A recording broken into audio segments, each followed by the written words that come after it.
America's number 152. Starting up here in a bit.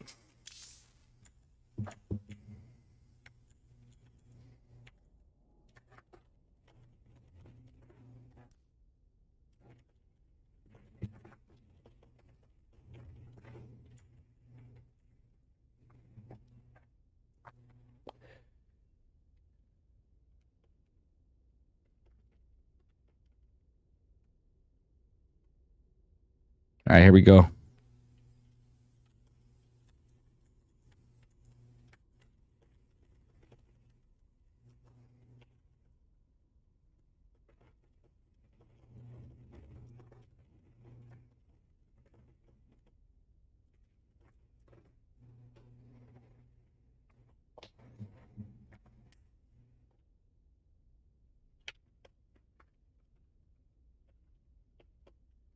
All right, we got the best series of the night.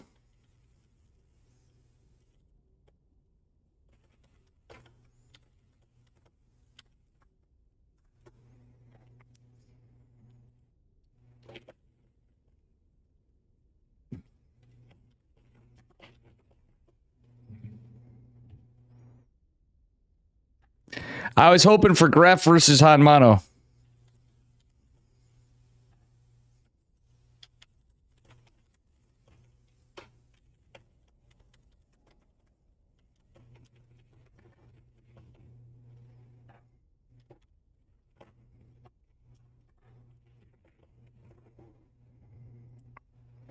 All right, we're going to do...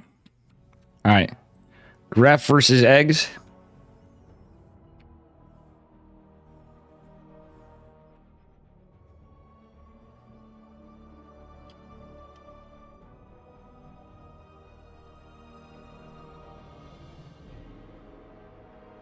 Graf versus Eggs.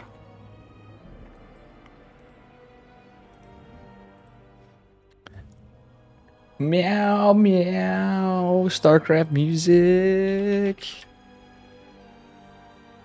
Graf versus Eggs. Hello, everybody. Welcome again.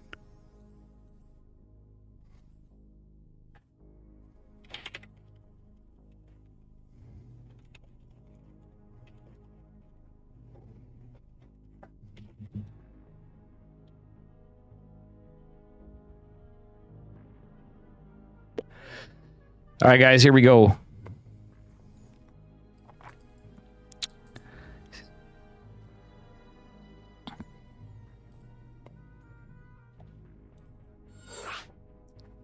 Graf versus Eggs. We got a PVZ. We got a Cannon Rush versus Zerg. Because we know Graf is going to 100% Cannon Rush. His opponent also going to know he's 100% going to Cannon Rush. I'm sure of it. Oh, I got to go on TL.net. Imagine. And then somewhere in here I gotta make food. I cooked a beef and it burned a little on my pan, but that's okay. Let's go on EPT. Alright guys, tell your friends. Come on. Come on, Team Liquid.net, show me on.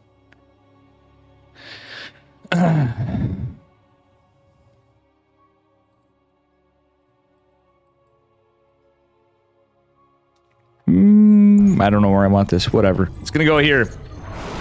Anyway, spawning in the bottom left-hand corner of Tropical Sacrifice in the Cyan, it is Eggs.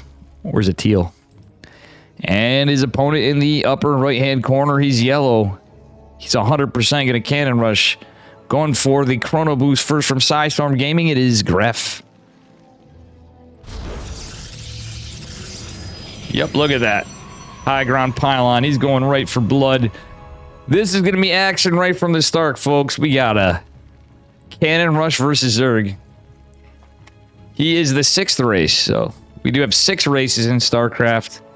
I think there's actually more. I'm actually going to make a diagram. I think we're going to make a YouTube video of it before I should cancel Adobe soon, too. I come to think of it for a little while. Anyway... It is going to be a hatch first. From Eggs. Graf was very sus with that probe and the drone saw it. I'm very confused to why Eggs did this. Eggs is going to go confirm there is a pylon. Oh no, well, the Overlord's gonna confirm there's a pile, but the second probe's already here. Gref's gonna gateway cannon.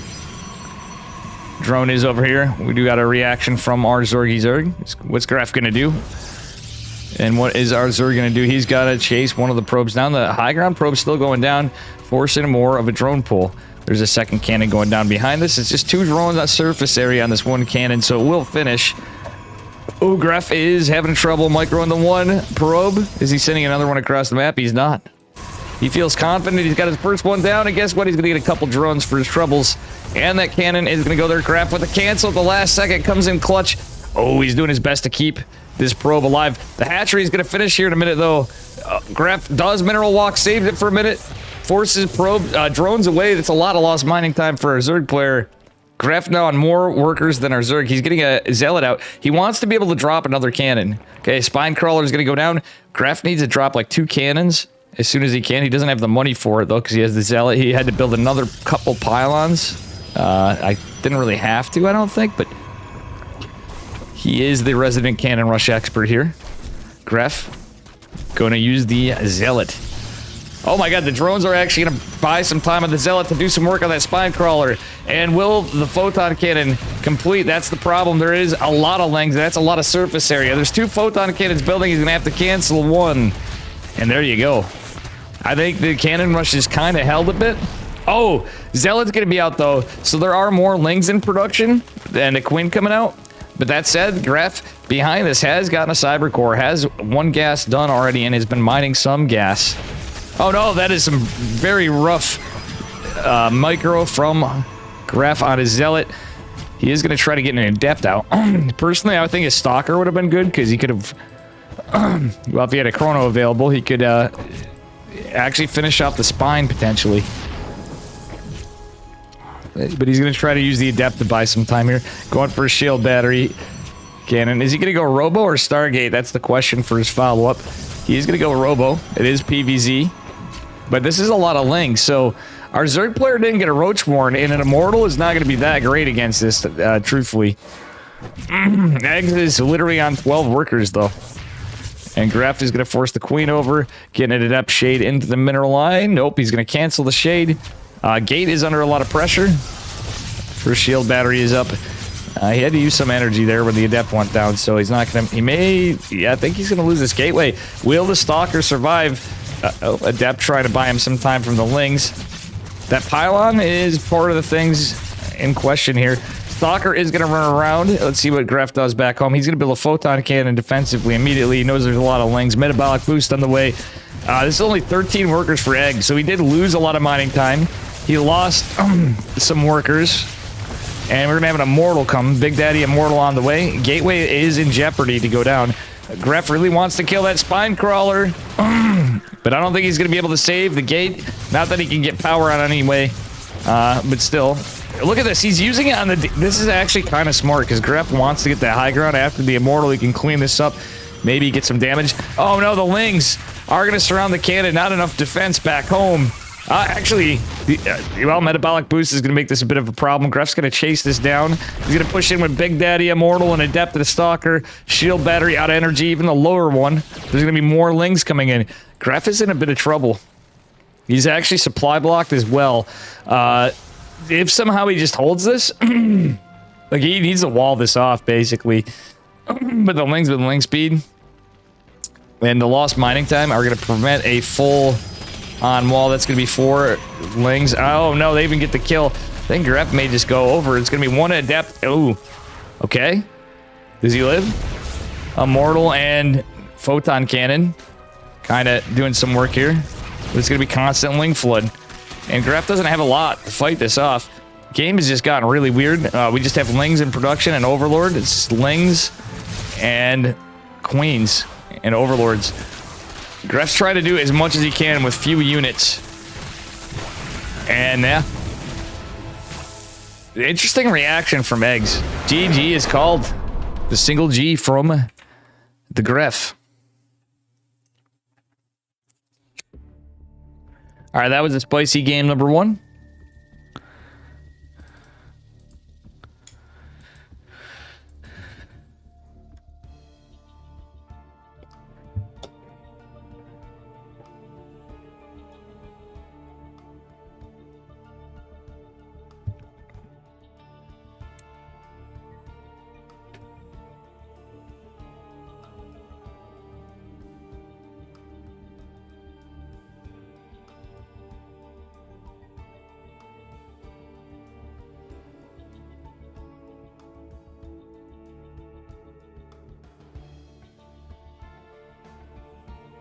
right, let's go into game number 2.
All right, here we go.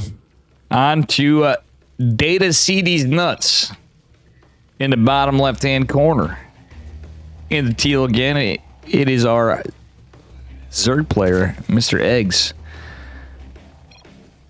And his opponent in the upper right, representing Psystorm Gaming. He's yellow. He's going to cannon rush again. Give it up for Gref. We do have a pool first. So Gref may be mauling already. I think Eggs is going to be like, aha, I've already got you thwarted, Mr. Protoss man. He is going right for the cheese himself. He's actually just going defensive, realistically. But he's just going for a cheese, basically. A smart move from Eggs. He's not going for a proxy hatch or anything. He's just going to go right for it. Yeah, so Graf better be careful. He's going to be like, uh-oh. I wonder what his response is or his decision-making is for this. Is he going to get a gateway? I'm curious to see this. He does have the pylon. Eggs is going to see this. Graf is going to scout the spawning pool. He is going to force a reaction. Graf is still going to go to cannon rush. Even though there's 6 lings going to be done in a second. This is where things can get spicy. I'm just wondering what Graf does in this this situation. Oh, he's gonna look at how good he's at canceling stuff though. Does the teleport trick? He's doing everything he can to keep this alive. He knows all the tricks. Oh, he's gonna lose a cannon. I think this is gonna be game pretty quickly. Yeah, Gref is... Well, I'm surprised he fully commits this in this case. Kiwi Taco would do this sometimes. Okay, he's trying to go for a double gate. But, oh, Gref is out. He was build order countered. But very well done by our Ukrainian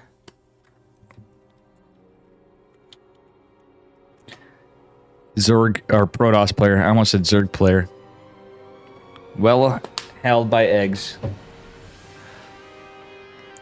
I don't know. When you get in that situation, I think you have to drop a gate back home in a cannon. Oh, sorry. It's all right. Hey, you did the best as you could. Game 1 seemed really close. Think we could have reacted a little differently. But that was definitely a different reaction from our Zerg player. So he stayed on 12 drones, Gref. Yeah, you didn't close the wall. True. Yeah, I think if you closed the wall, you would have held that. Because game 1, he only had 12 drones forever. Oh, you're not a blind idiot. You just...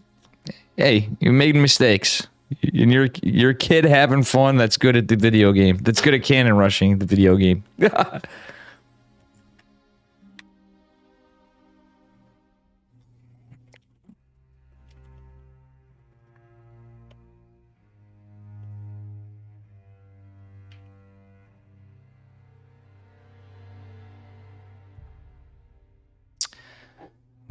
Well done anyway. Let's take a look at the bracket.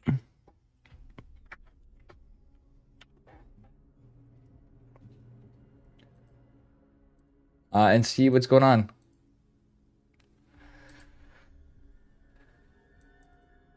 All right, Creator had a walkover. Yak versus Duck. Bad Boars versus Fork. Epic versus the Swiss. Trigger's got a walkover. Eggs is going on to fight Trigger. The winner of Trigger versus Smoke and Quantel.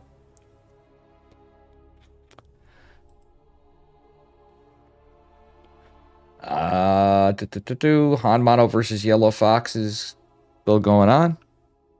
Saffron and Baby Swiss going on. Cham got a walkover. Supernova versus Ward. Probius Scout Corp got a walkover. Fighting Disrespect. All right, I guess I'm covering Pig.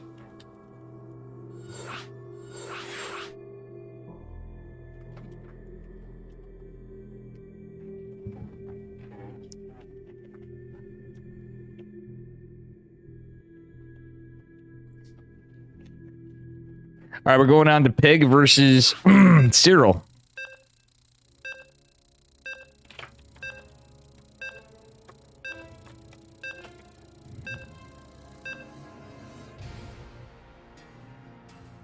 Pig versus Cyril, and it is 1-0 in favor of Pig right now. It's okay, buddy. Don't beat yourself up. You live and you learn. Now you know what you can do to improve. Because you're better at the game than me, where you actually make note of those things. Where I just kind of do the same thing over and over and always lose. Anyway, spawning in the bottom right-hand corner. Right now playing Protoss. He is up a point. Give it up for Mr. Pig. In the blue. And his red Zerg opponent. He is Cyril.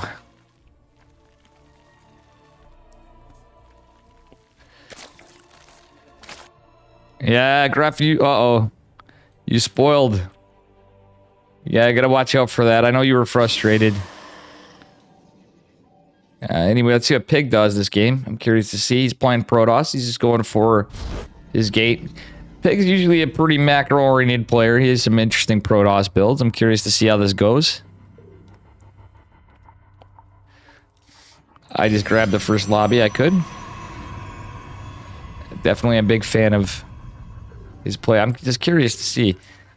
I'll be honest, I was debating taking the night off. I kind of wanted to watch a Pig cast for a while. I was going to bounce around between Steadfast and Pig and Bayo if they were on. It's one of the things when you're a streamer or caster, sometimes you miss out on stuff you want to watch. And, well, when I'm back to getting some work, and I think I might take some Mondays off to do that. And it might give me some good ideas on improving things. So anyway, Pig did force the third base. But this is already a cheeky build from Cyril because he went for the gas extremely early. Pig being the Zerg main that he is and the great player. He's gonna know something's up. And if I was to guess, it's probably going to be a Speedling. It's going to be in the Speedling all in, or at least the Speedling push a little earlier. But we'll see. Pig's still out on the map with the probe, trying to get information to see if and when he pulls off gas, which is a big tell. Cyril still doesn't have 100 gas. Pig actually could have hung up there a little bit more, but he's gonna go back home with the probe. It's still like he's reacting just like a macro play, so you should have saw your face when you didn't lose the wall, Graf. Oh boy. Or when you didn't close the wall. Oh, yeah, I'm sure you were sad. I'm sure you were sad.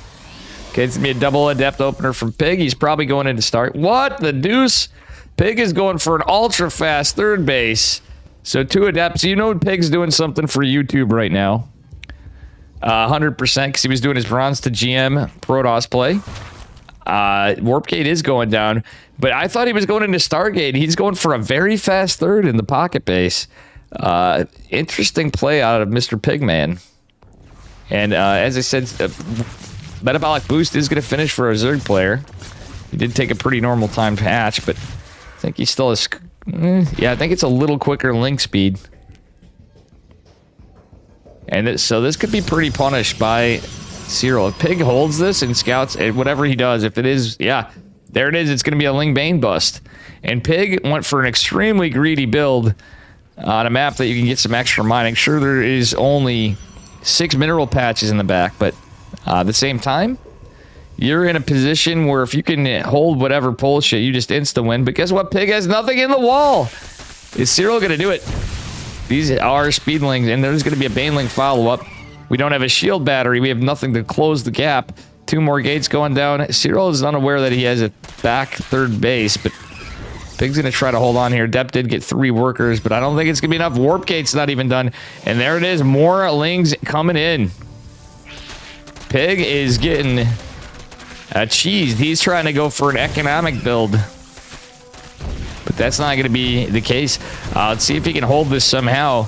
He is ahead on workers. That's the only good thing on this. Shield battery does finish. So that actually is going to help out a little bit. He doesn't have much to defend back here. And a lot of the production's over here. He's lost some mining time from having to fight these lings. And only 1 adept in the back is going to be a problem. That said, a stalker is getting warped in, a zealot, and an adept.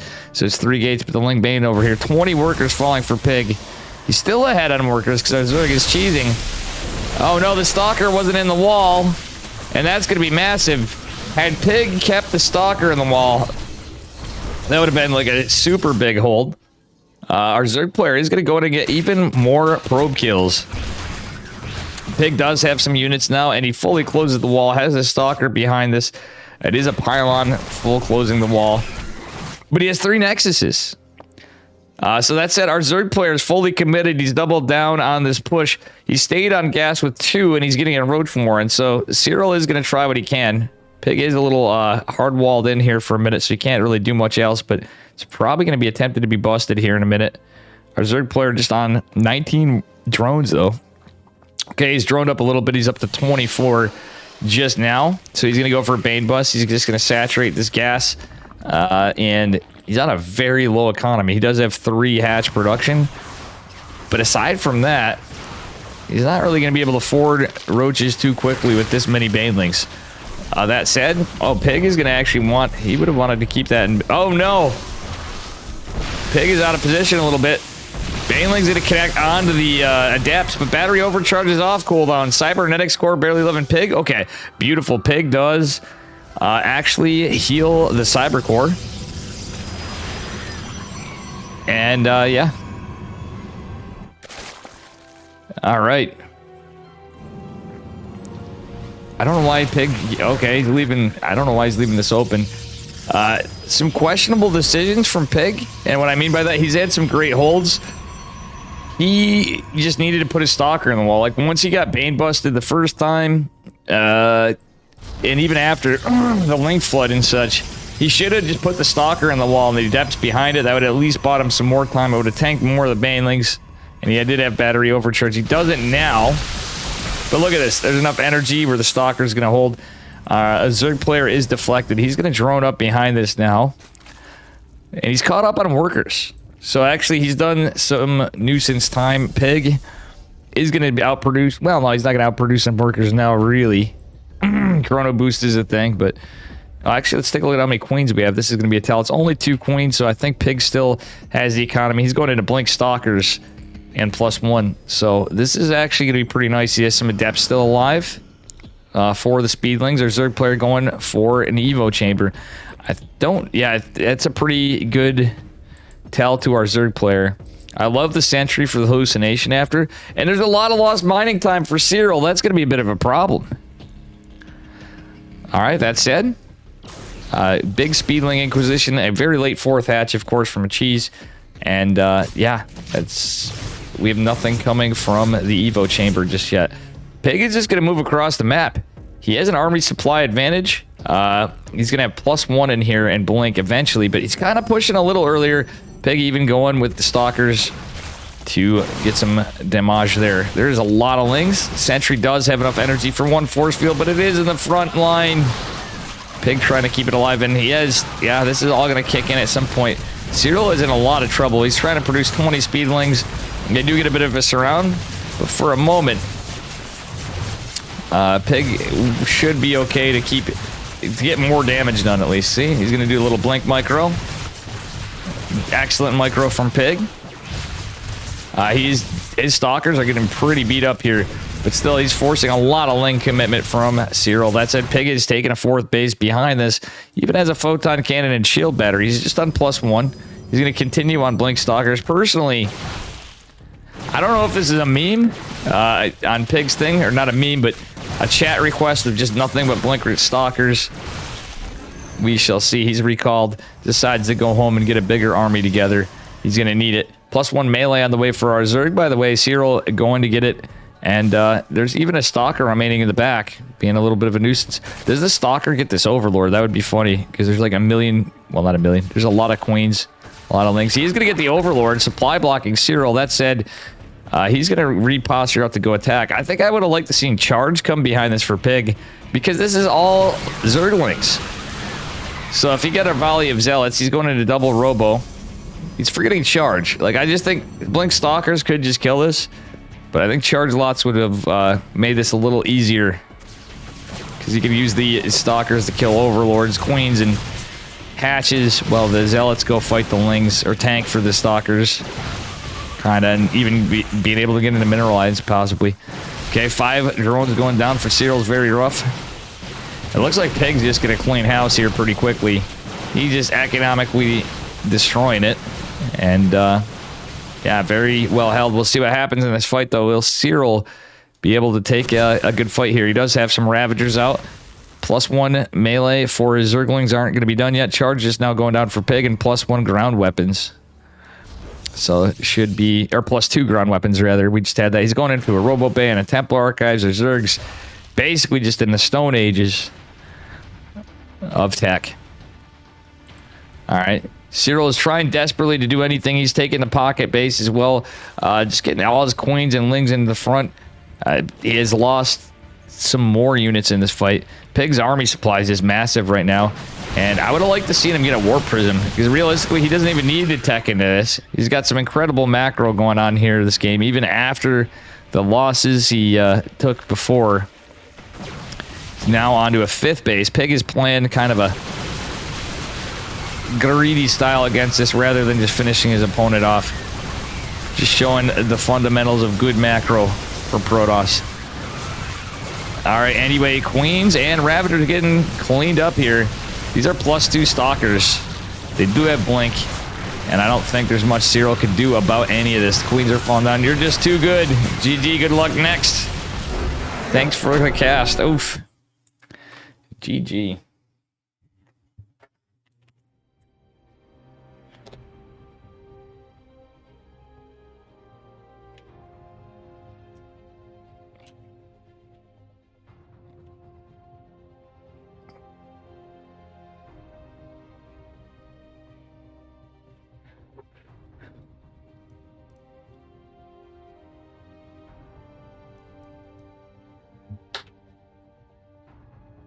All right, guys, let's see what we got next.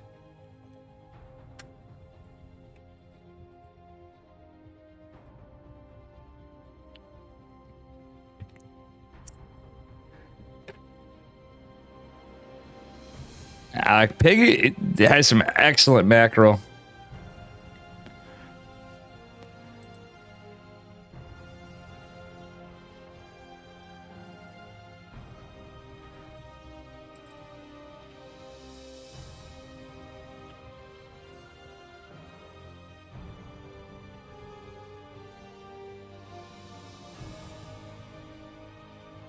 All right.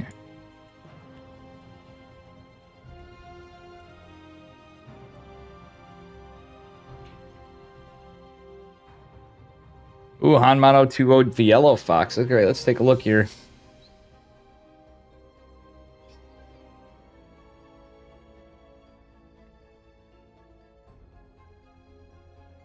Okay, Pig is going on to fight the winner of Euro Badger and Special. Silky, okay, Euthermal and Vibe is going on. Future 2-0 Shinobu. Uncle Toby's fighting the winner of Bo Jenkins and Geralt. Disrespect is waiting for Cham and Ward. Saffron and Kells are going on. Hanamano and Yellow Fox are going there. Let's see. Trigger is... Well, Trigger was fighting Graph. Did they not update the bracket? The Trigger would be fighting Eggs then.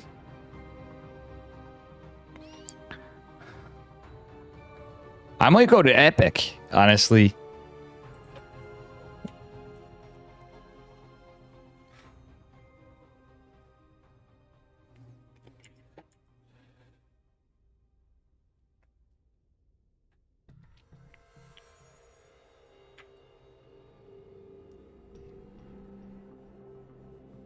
Future versus Epic.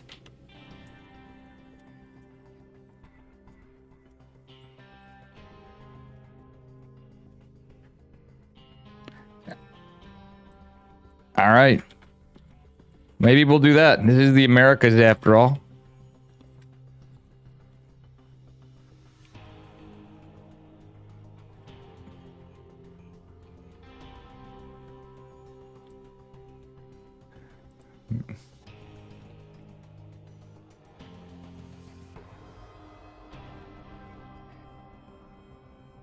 I can do Kalizer.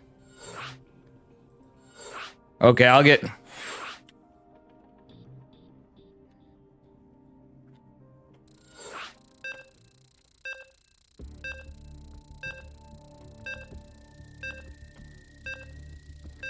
right, it's Kalizer versus Saffron. Damn it, I was going to get Epic versus Future. Support the American players. Instead, we're going to have Kalizer's in the Americas, so Kalizer versus Saffron, who cast with me sometimes on EPTs and some other stuff. Let me just update this. All right, anyway, here we are spawning in the bottom left corner of Data C. Give it up for Kalizer in the blue. And his opponent in the upper right, representing License to Kill. He's pink. It is Saffron. Down a point. Can the Seth man come back? All right, let's see if we got this game. All right. Looks like a pretty standard opener so far from Kalizer. Saffron as well. See what builds we get. He does have this spin the wheel for builds. So I'm curious to see what Saffron's doing. Okay, it is going to be a double gas from Kalizer. It is in the meta right now. Imagine Terran. Let's see what cheekiness we get out of Kalizer. He is a pretty good Terran player, though. It's not necessarily cheeky, but, you know, he's doubling down on the gas. It could be something pretty cheeky. Okay. Yeah, he is going to go for the second supply depot, so we're going to see the factory. He might go for... I don't think he's going to go for a 1-1-1 on just on one base. We'll see what happens here. Low ground pylon going down for Saffron for starting his wall off here. And a nice little Reaper wall here. You can wall off fully here and force a Reaper up to this cliff at the least, but I kind of like this. He's at least preventing it right. It's going to force the Reaper to go around here or up to the top, buying him some time either way. I guess it's all a little different. Reaper is going to go toward the natural, it looks like. Nope. He is going to attack in the pathing. So this wall here should be all right, but the adept is just now starting. The earlier gas and stuff's going to help get that Reaper out a little quicker, so the adept is certainly not going to be out in time. Will Saffron have this adept before the Reaper gets too much done? Because the Reaper will be able to attack these probes mining here. Okay, he's going to drop a grenade. Kind of messing with the gas mining a little bit. The first adept is out. He's going for 2 adepts, going into a robo play. Interestingly enough. I forgot to mention. All right, let's see what we got going on here now. Reaper is going to take some damage, and we'll see what happens. We got a Widow Mine. It looks like it's going to be a Widow Mine drop from Kalizer. He is just going for the factory first into a 1-1-1. So it's nothing too crazy. Yeah, I don't think it's going to be anything too crazy. He's getting a tech lab. Okay. He's getting a tech lab on his factory. Meanwhile, the Reaper is playing off the adept. We are going into a quick robotics bay for Saffron. And he really needs to deny the scout. Oh, beautiful catch on the Reaper as it floats up to the surface, because this is an underwater map. All right. Medevac is coming out, so I think we're going to have a marine drop. Is it going to be a marine? Oh, it's going to be an early marine tank drop? I don't think so, but we'll see what happens. You might try something cheeky. We don't have a single stalker out. There's going to be a zealot coming. Observer going across the map. This is an interesting build out of Saffron. Warp Grade is going to complete pretty soon, and we do have another tech lab going down onto the starport. So we're probably going to see we might see a Banshee with this. It could be a Raven. Usually it's just a Raven on a 1-1-1 follow-up, but this is an interesting build from Kellizer. He's going for the 4 Marine, 1 Widow Mine, and this drop's going to be scouted by 2 Observers. Observer might want to come back. Warp Gate is just going to finish. There's only 2 Adepts and a Zealot to fight this. Warp Gate not quite complete. And there's no shield battery either. So the Widow Mine's going to be a bit of a nuisance. And, oh, Zealot's forced. Oh, no. Oh, no. That was disastrous for Saffron.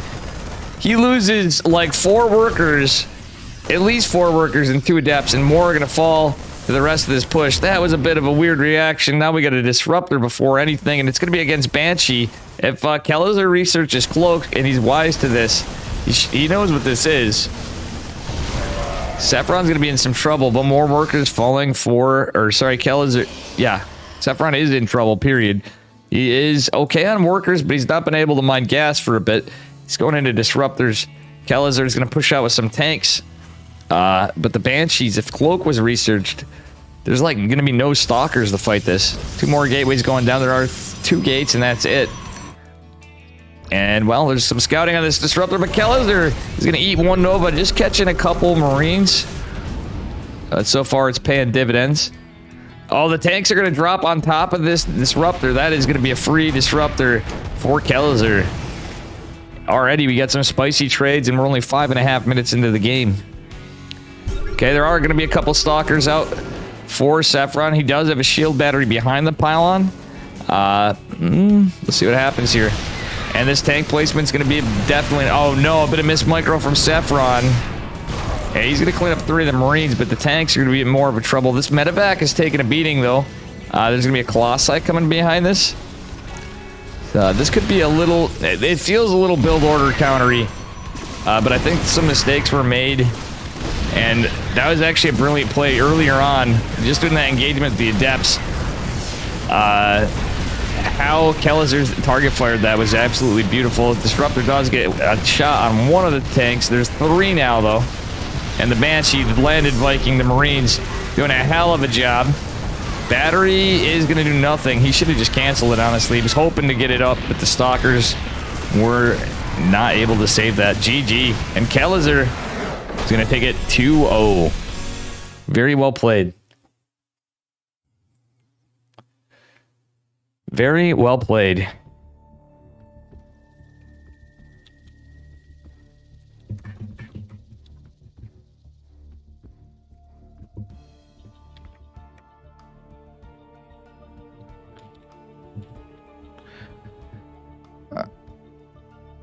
Alrighty. Thank you for the follow, Firewind.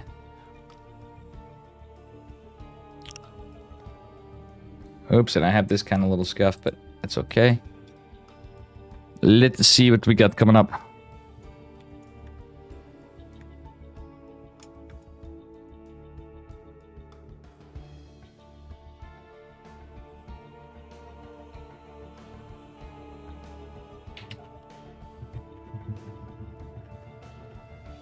Hanmano Kellizer.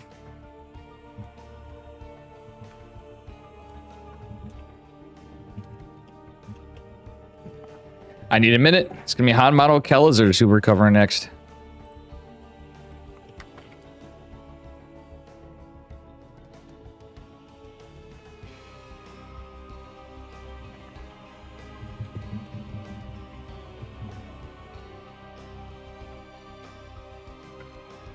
Just give me just a minute. They're going to do their lobbies.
All right. I know we're on a 2-minute delay. I just took a minute between. We're going to go to Hanmano versus Kellizer.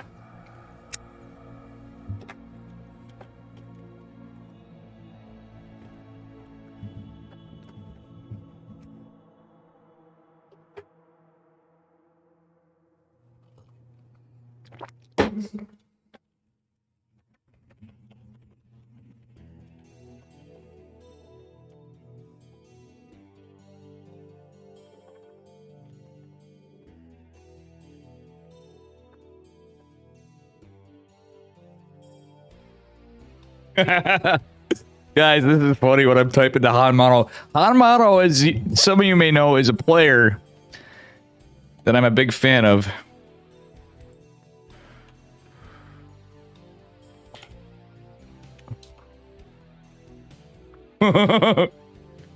I was just hitting him up for some coaching, maybe. So Dave would become the filthiest Terran player on ladder.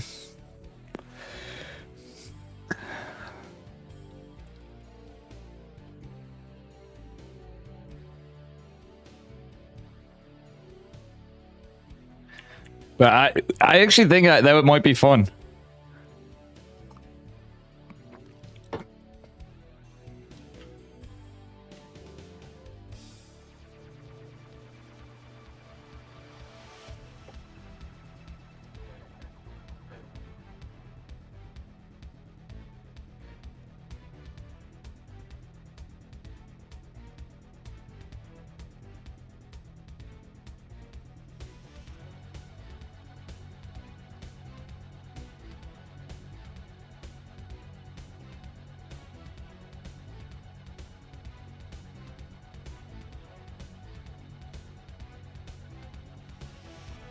So guys,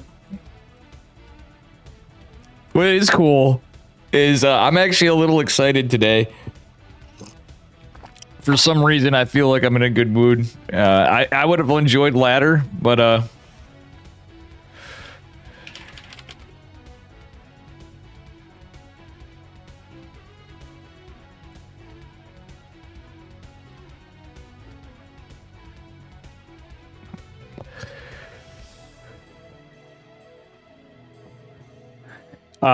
so yeah, I just yeah,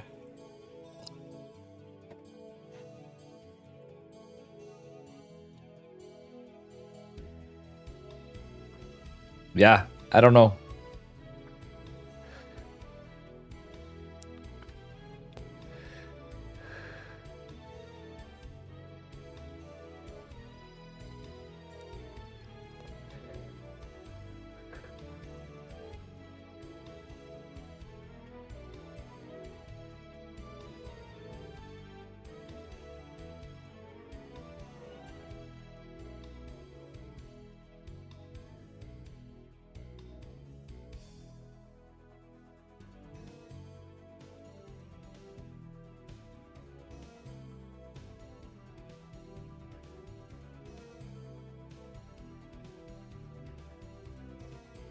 Oh God.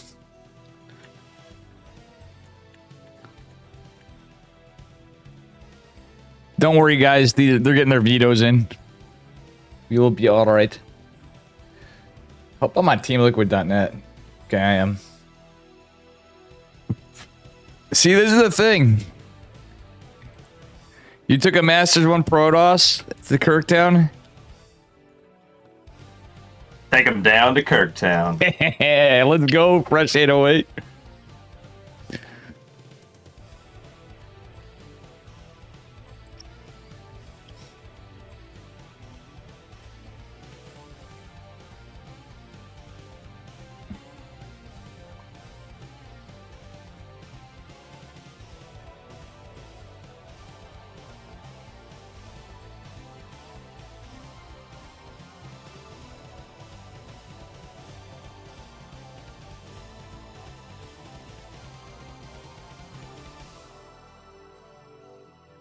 All right, Kellizer Hanmano.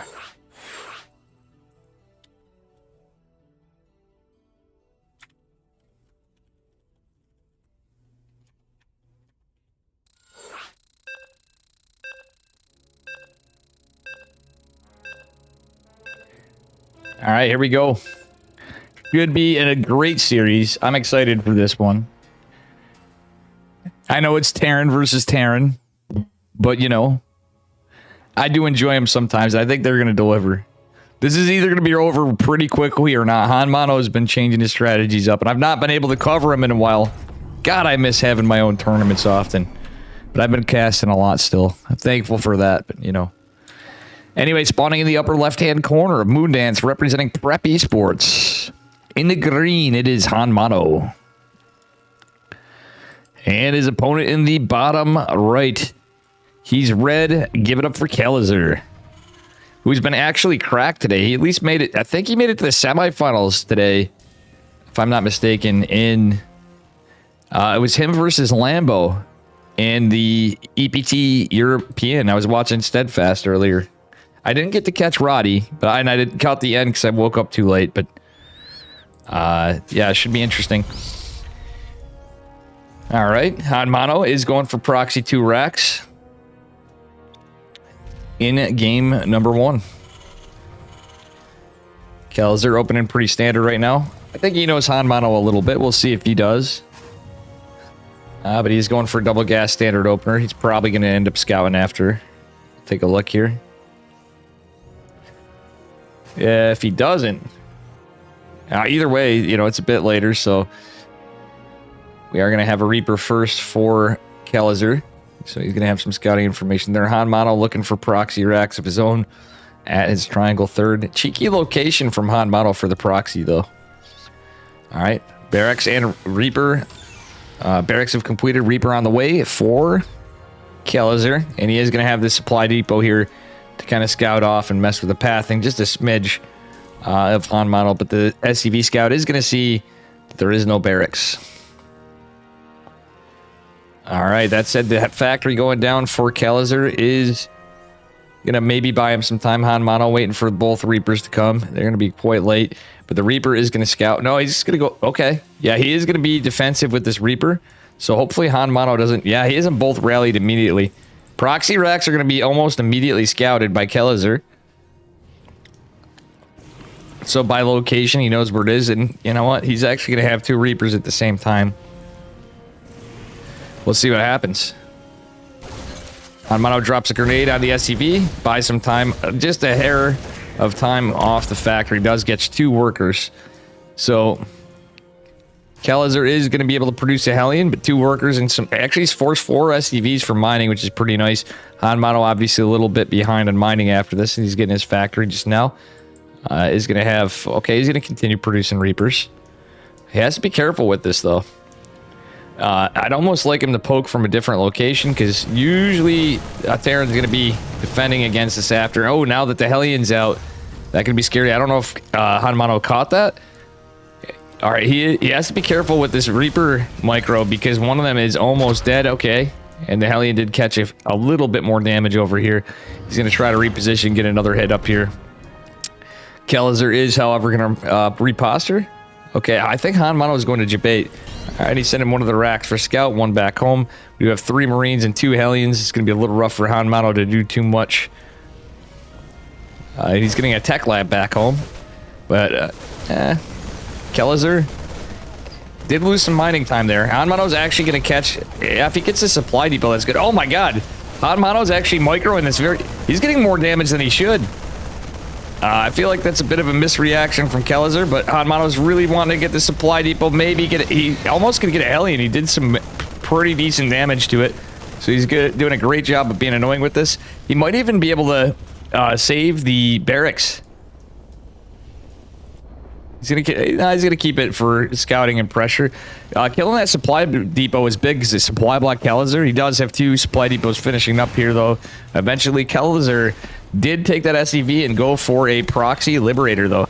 And Hanmano had a Cyclone out already. That's actually big. It's going to be proxy Banshees from our red Terran player. Hellion's going to go push across the map. There's a wall. Hopefully Hanmano... Yeah, Hanmano knows what's up. He's going to go right for it. It's going to be a Raven, and it's going to try to go back home. But you know what? Hanmano's right on top of this. The Hellions no longer engaging this. They went all the way back home. That barracks actually did a little bit to get under Kelizer's head. Tech Lab is going to go down, and we'll see what happens from here. Raven is under production.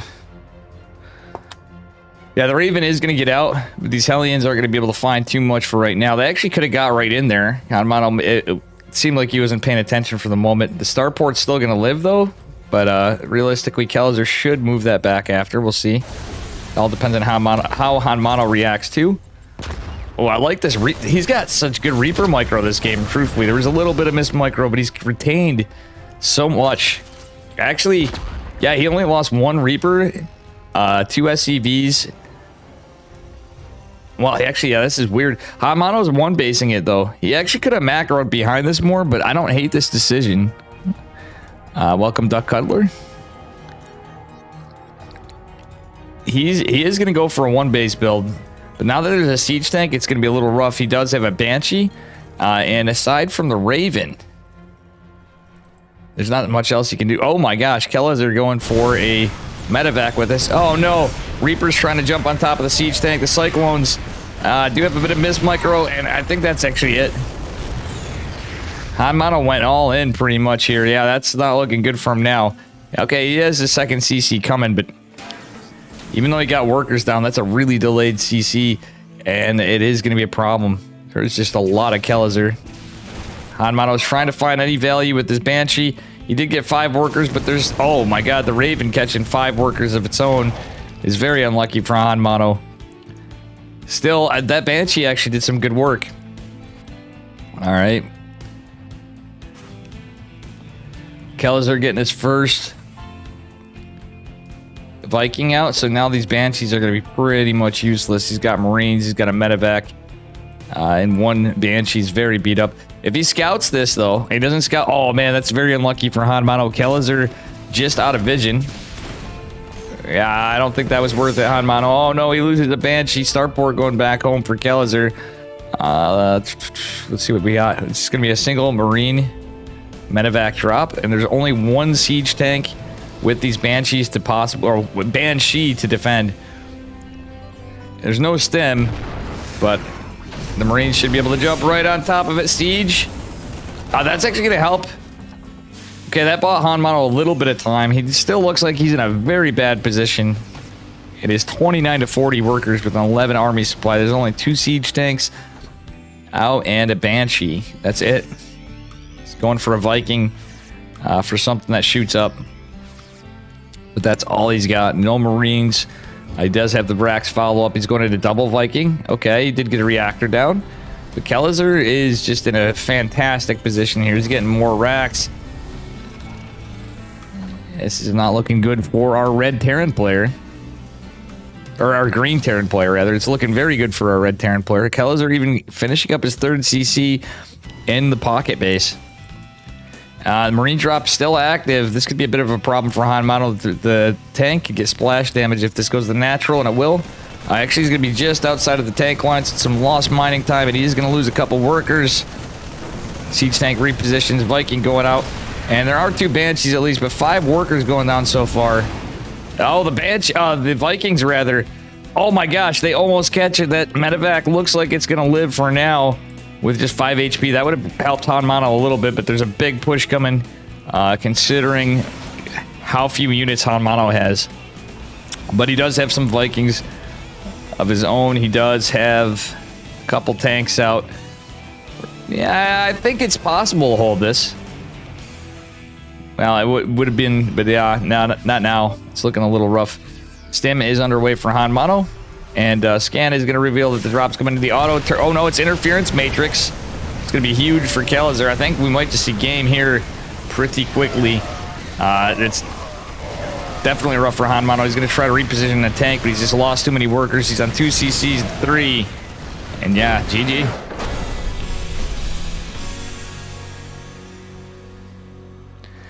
Kelliser takes game number 1.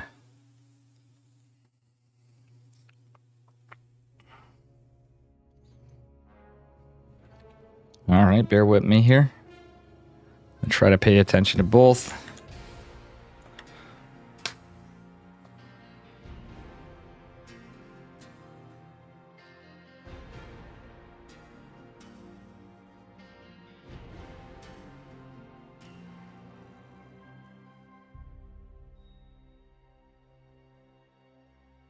Okay.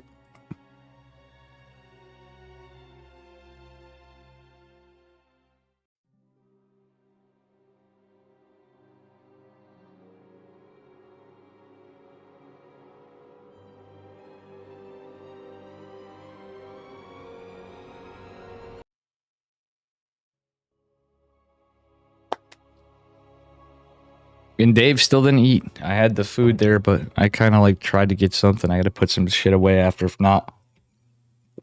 Right, moving on to game number 2.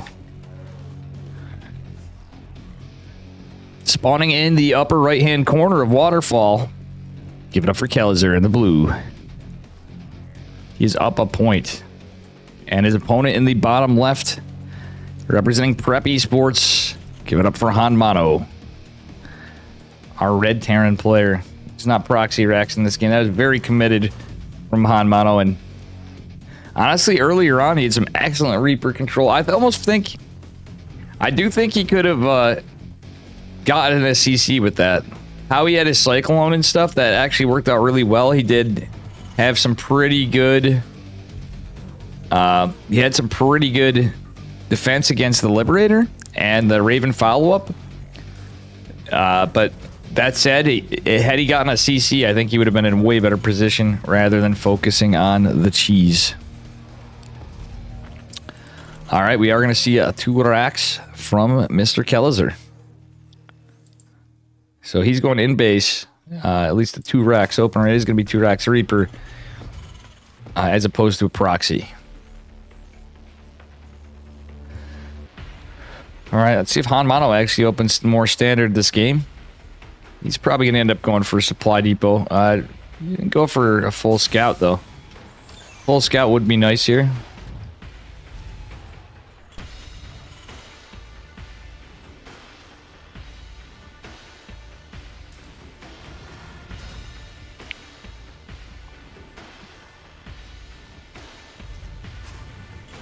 All right, we are to see a factory come down. Pretty standard TVT opener from Hanmano. Kellizer again, just do it in base, 2 racks Reaper.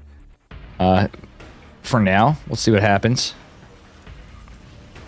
Okay, Hanmano is going to send... No, he's just poking around to see what's going on for the moment. This is going to have another Reaper. He does have the supply depot to scout out. Second racks to scout out for Reapers from Kellizer. It's in a pretty neat location. And Kellizer just now getting his factory started. Ooh, Hanmano is going to build his CC on location. Which honestly may not be too bad. Oh, that Reaper goes down. Hanmano sees the 2 Reapers. He knows what's up now. He's going for a Widow Mine. Kind of cool. Definitely a little Beyond-esque, if you ask me. But there's going to be 3 Reapers coming. There's only 1 Reaper. There hopefully will be a Marine to help a little bit. But unluckily for Hanmano, that is not going to work out. So, Widow Mine. Does it get any damage? No, the Reapers just kite it. Grenade does hit the Widow Mine, but it's not going to do too much. It was already burrowed, and it only took a little bit of damage.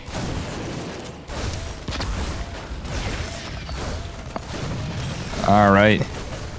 Interesting choice from Hanmano, but I don't know if that was the right one. He isn't sending an SCV down here. Okay, now he's got a Widow Mine covering that side of the Reaper Cliff. But he's down... He's lost 7 workers. He's actually behind on workers. And Kellizer is able to macro behind this. Kellizer is actually cracked. And again, he was in the semifinals, the EPT Europe earlier today. Oh no! He's even losing his Hellion. Hanmano looks like he's about to experience some pain. GG. Still a well-played match. Gotta love mirror matchups, you know?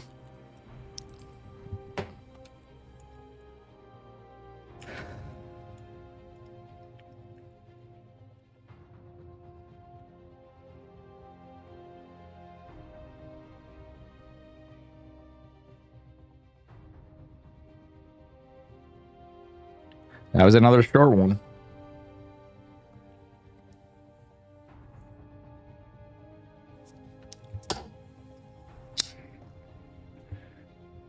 All right, we got Creator Fork. Epic is waiting on Shinobu Future. Actually, have they updated this?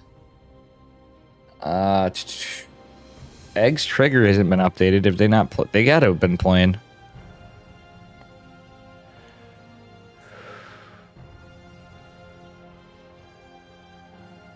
Trying to see what we got.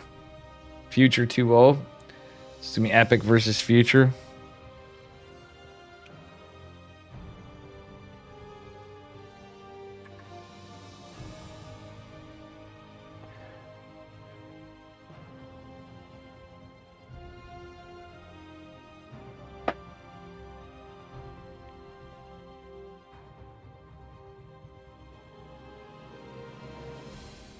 So we got Euthermal versus Silky. Pig versus Special. Pig versus Special in a round of 16. Holy shit. That's a spicy one. Okay. Thank you. Alright, sorry. Just asking Steadfast who he was planning on covering next. He's going to be covering Future versus Creator. I am going for whoever I can.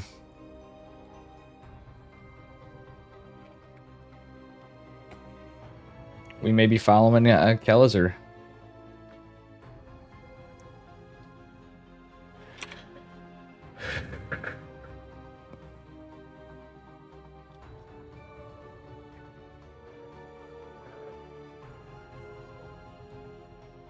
What's your alt looking like on this? Let's take a look. Your alt is in the quarterfinals already. Holy crap.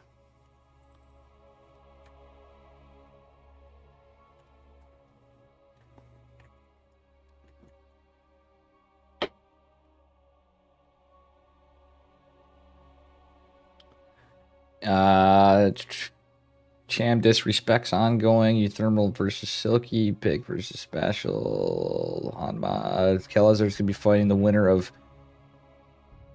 I don't know what's going on with Trigger's side, but we'll see.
All right, Demosthenes. We're going to probably get Pig versus Special.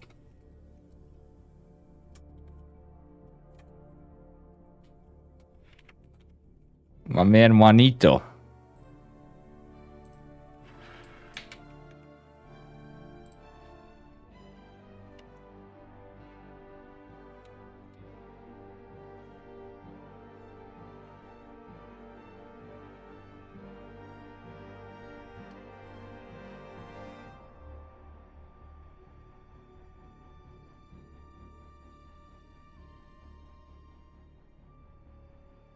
How you guys doing? Call it Nika Demosthenes. How you doing, you legend?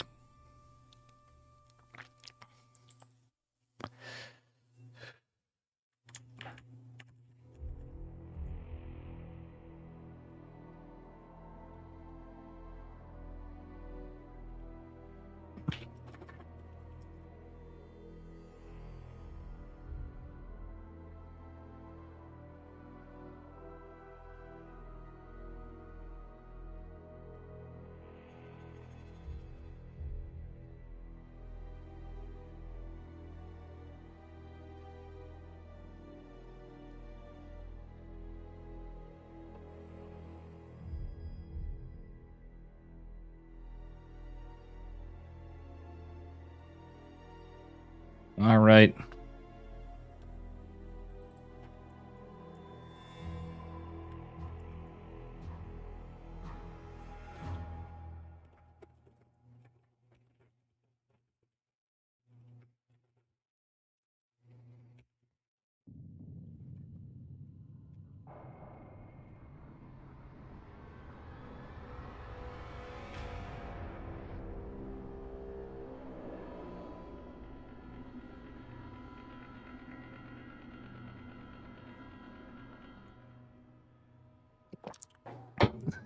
Pog squirrels in chat. We got all the pog squirrels in chat. This is why I didn't want to cast, is the time waiting between. With a 2-minute delay. You know? And I end up in weird spots in the bracket sometimes. I always end up in weird spots, but I've actually covered some of the coolest games.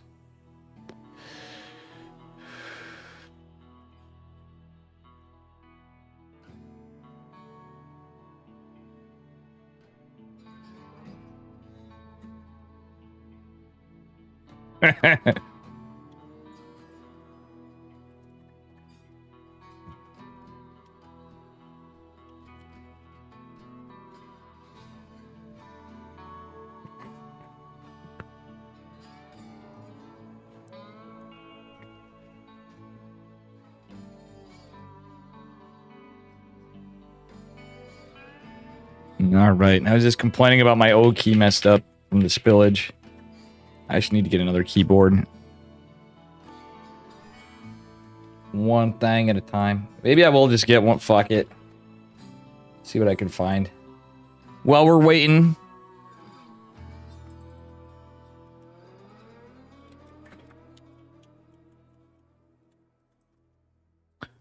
Meow, meow, meow, meow, meow, meow, meow, meow. I was gonna ladder, but we're doing this.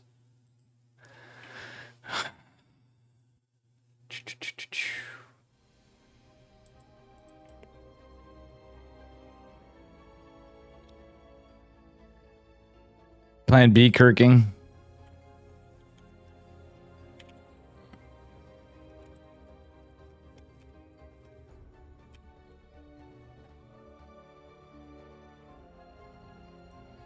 All right, we got a lobby.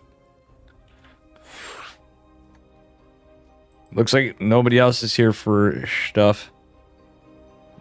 And, yeah.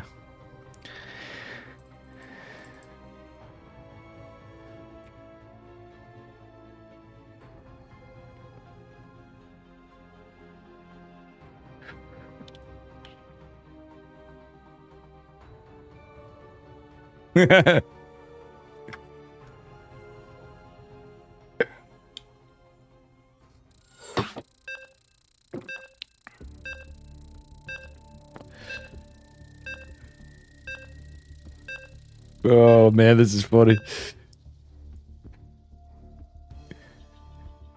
Some good banter. Well, it's not so much about viewers and stuff. To a point, I mean, we're doing all right there. It's just, I hate waiting for series. And I didn't have complete series. I like complete series to cast, but this is going to be a fun one. Oh, this is going to be a fun one. Are you ready for this? Spawning in the upper right-hand corner of Data C. Give it up for Pigs Terran. And his opponent in the bottom left. Representing Psystorm Gaming, give it up for Specials Protoss. And this is the shit I do like. If I am going to cast and have to wait, and we end up in like, all right, both these guys are, you know, well, I don't know, I think Special's streaming probably, but he might be. He's in stream much. But we do have Pig playing Terran and Special off racing as Protoss. This should be pretty funny. And what do we got from our Terran Protoss player? 2 probes coming in. What is Special doing?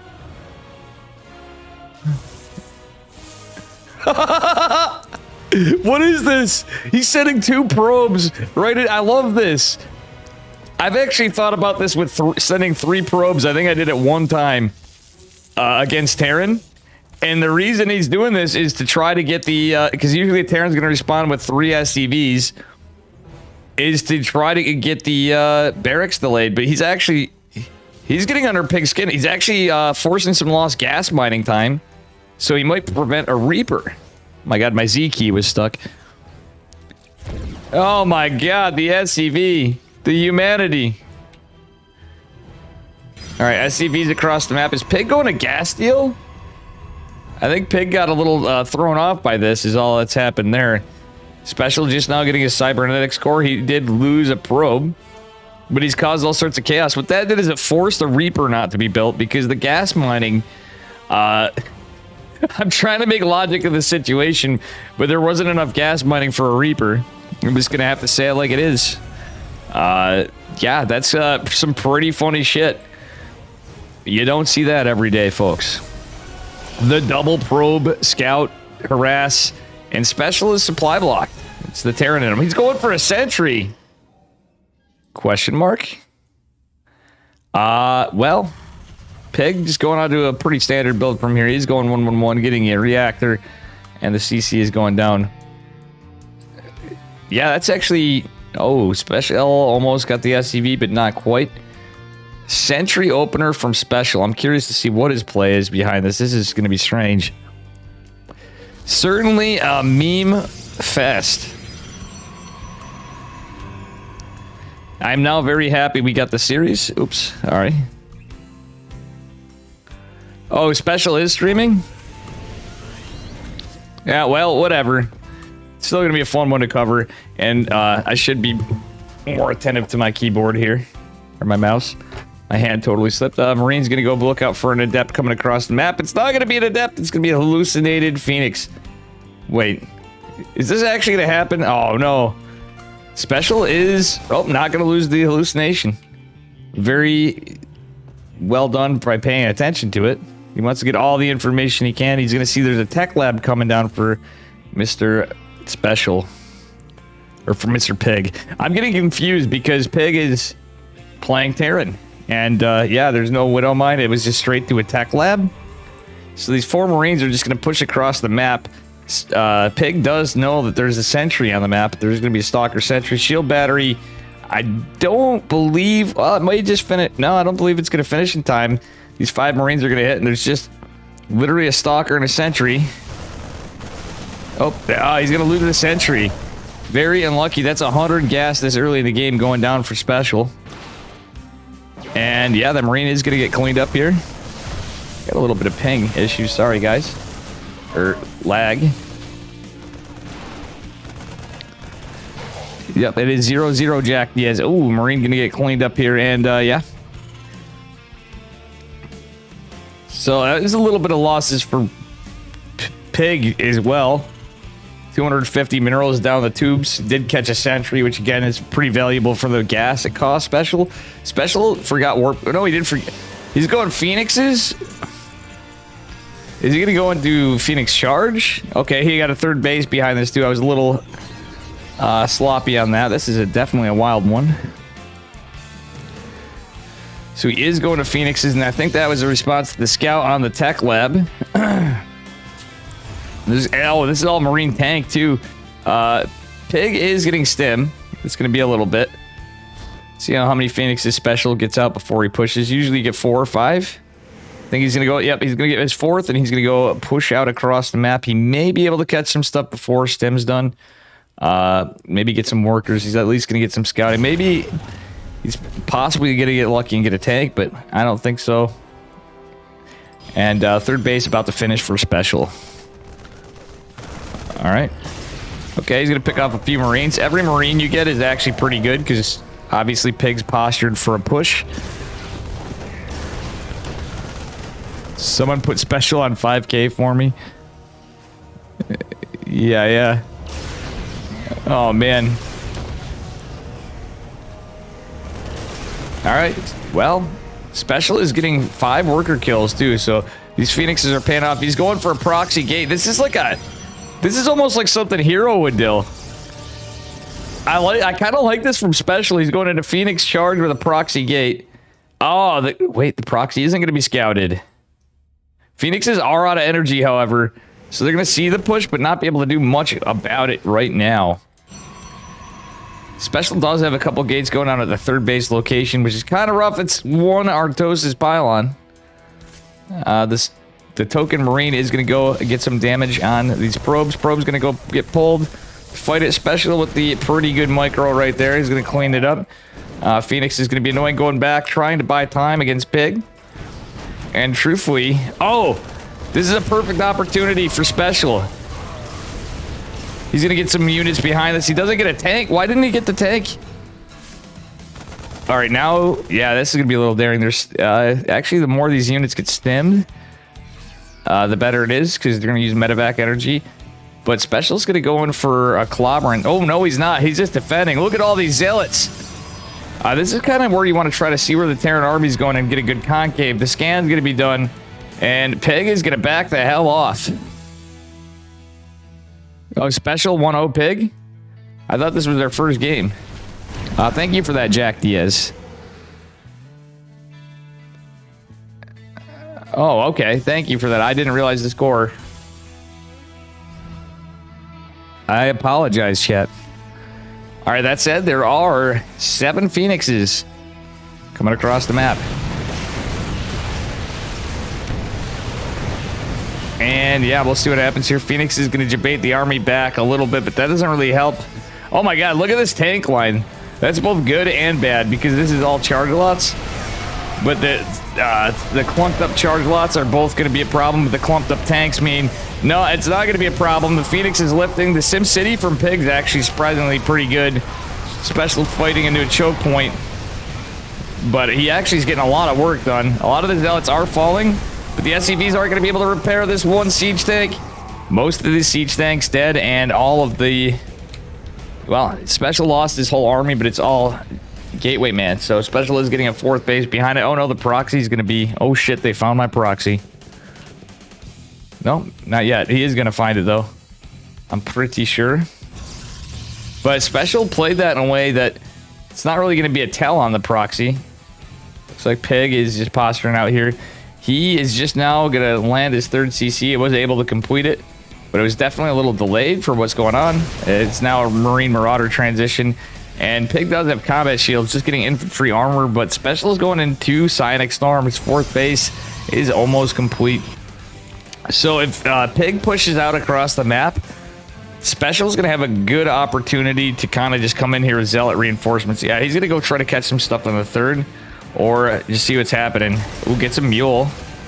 And is he gonna get the siege tank? Nope, he's gonna get one of the Widow Mines, gets both Widow Mines, and get some damage on the siege tank. Is he gonna be able to take care? Oh, he cleans up the siege tank.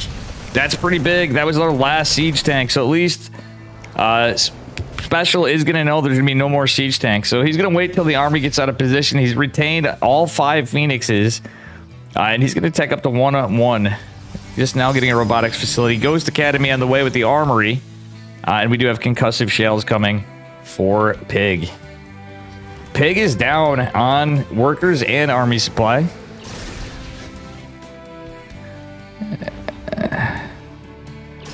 Oh no. Dark Omega, that's fine too. Yeah, Jack.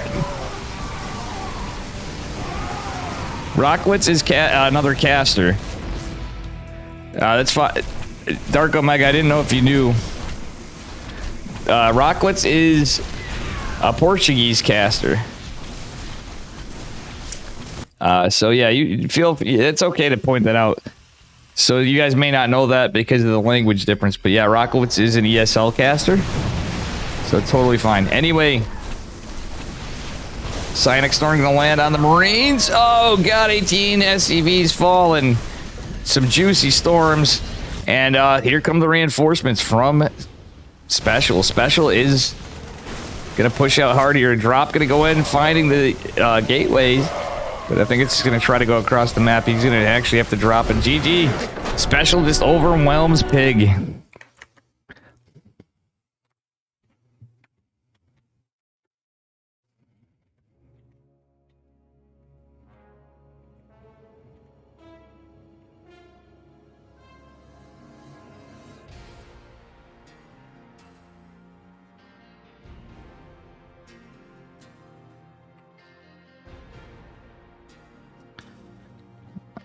All right.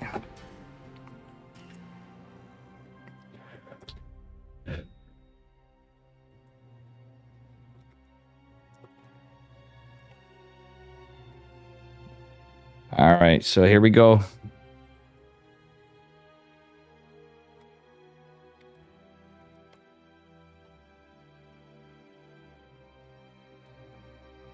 right, let's see what we got coming up.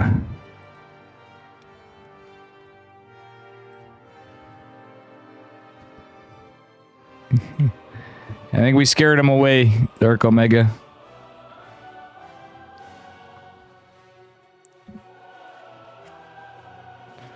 It's okay. Yeah, no big deal. Shit happens.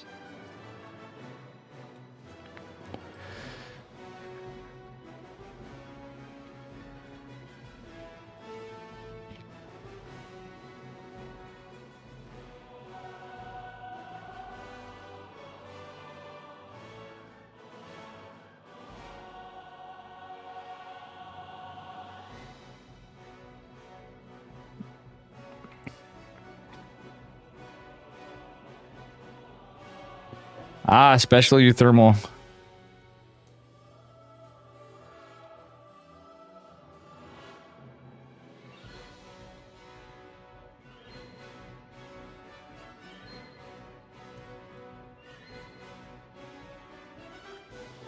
Oh, Cham versus Geralt. Shit.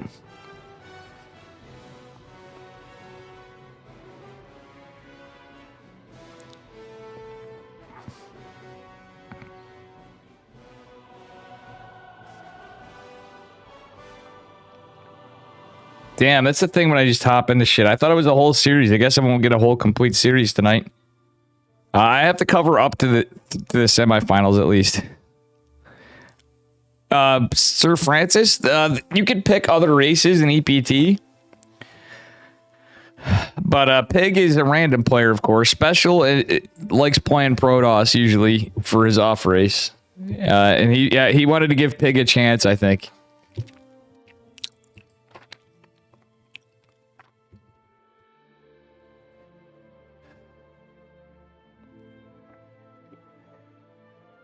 I was hoping to get epics, but Euthermal versus Specials coming up.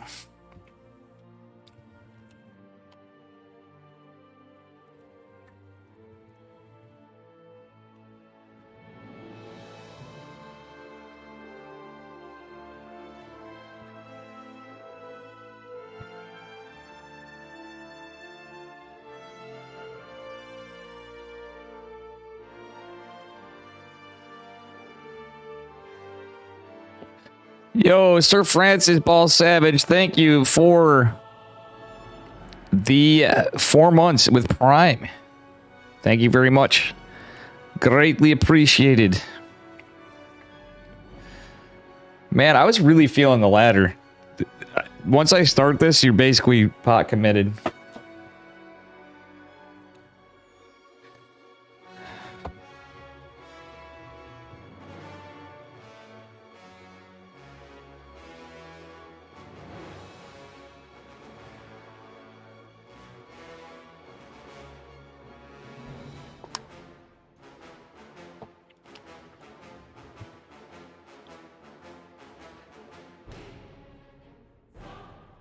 All right, we could do Euthermal versus Special would be cool, but there's going to be a lot of people covering it.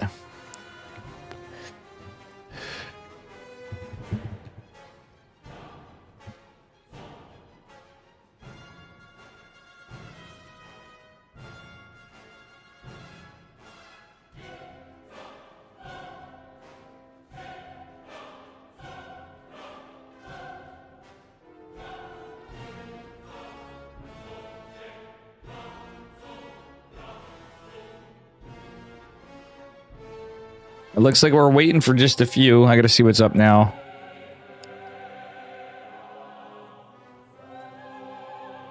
And I accidentally deleted parts of this.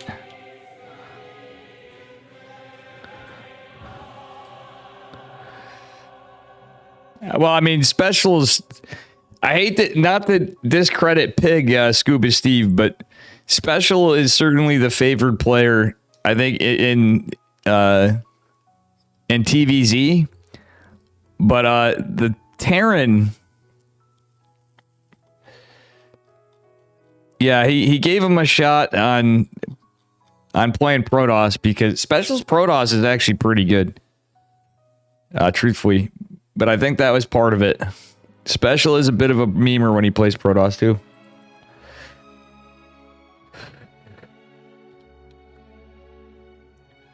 The only reason I wouldn't cover Special versus Euthermal, which would be fun, obviously, but they're both probably... I'm sure Thermie's got to be streaming. He makes stuff for YouTube. Is... Usually. That there's going to be a lot of people covering it. Let's take a look at what Trigger's up to.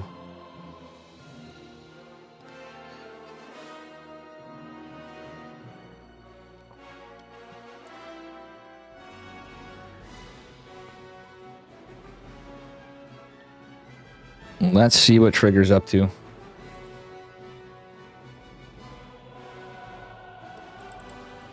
Looks like Eggs versus Trigger might be done. All right, we're going to get Trigger versus Eggs.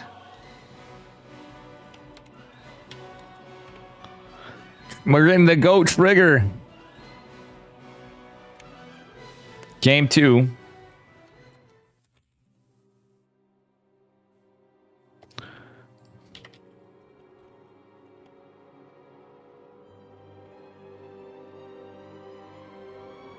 And Trigger has taken the first map.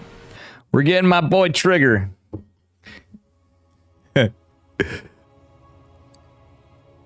Eggs is done all right too. I mean, we had a lot of walkovers and stuff too. We covered Eggs a little before. And let me just get this set up correctly. All right, here we go. Spawning in the upper left-hand corner of Cosmic Sapphire. In the blue, representing Basilisk Gaming. The legendary team. They even subbed to Dave once. It is Trigger. And their opponent in the bottom right. Give it up for Eggs in the teal. Little Protoss versus Zerg. Oh, I do have sound enabled. Okay. And yeah, we'll see what's going on in this second game. Is Trigger going to 2-0 him, or is Eggs going to come back? He's not cheesing. He's going to play a gentleman's game. Trigger opening so far pretty standard. 17 gas after gate. Against the 16 hatch. Eggs setting up standard, like I said. All right, Probe is going to go across the map, trying to get a scout. And we'll see what happens from here.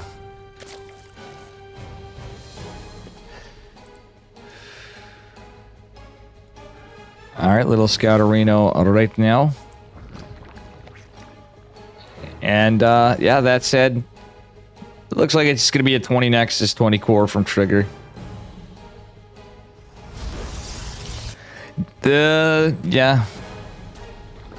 Standard opener, but I'm kind of curious to see the play from both these guys when we get into build 30. Is Trigger going to go Stargate? Is he going to do something cheeky? Trigger does bring us some spicy builds. Eggs can definitely give us some cool stuff, too. Truthfully, he can be a bit of a wild card. All right. Probe getting chased around, and yeah. A standard 22 pylon after the gas from Trigger.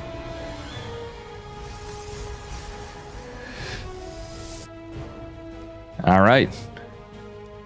Not much else to write home about yet.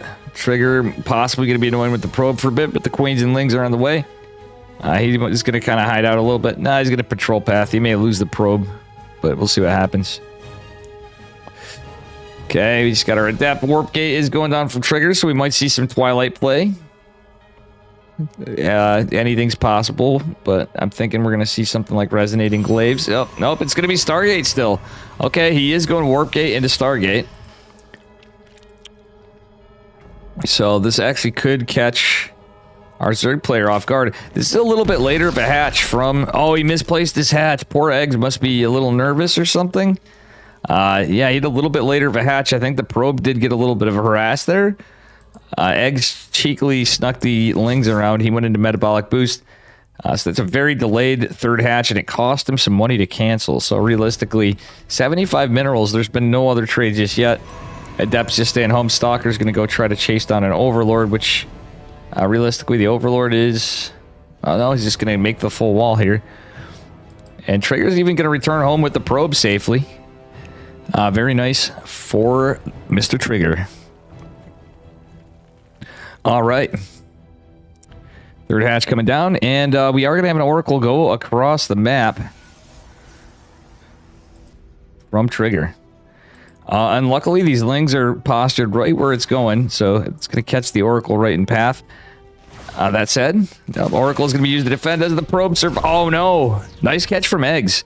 He does delay the third CC, so it's basically the hero build from Trigger. And I'm getting some lag here. Oops. Shit, did I lag them out?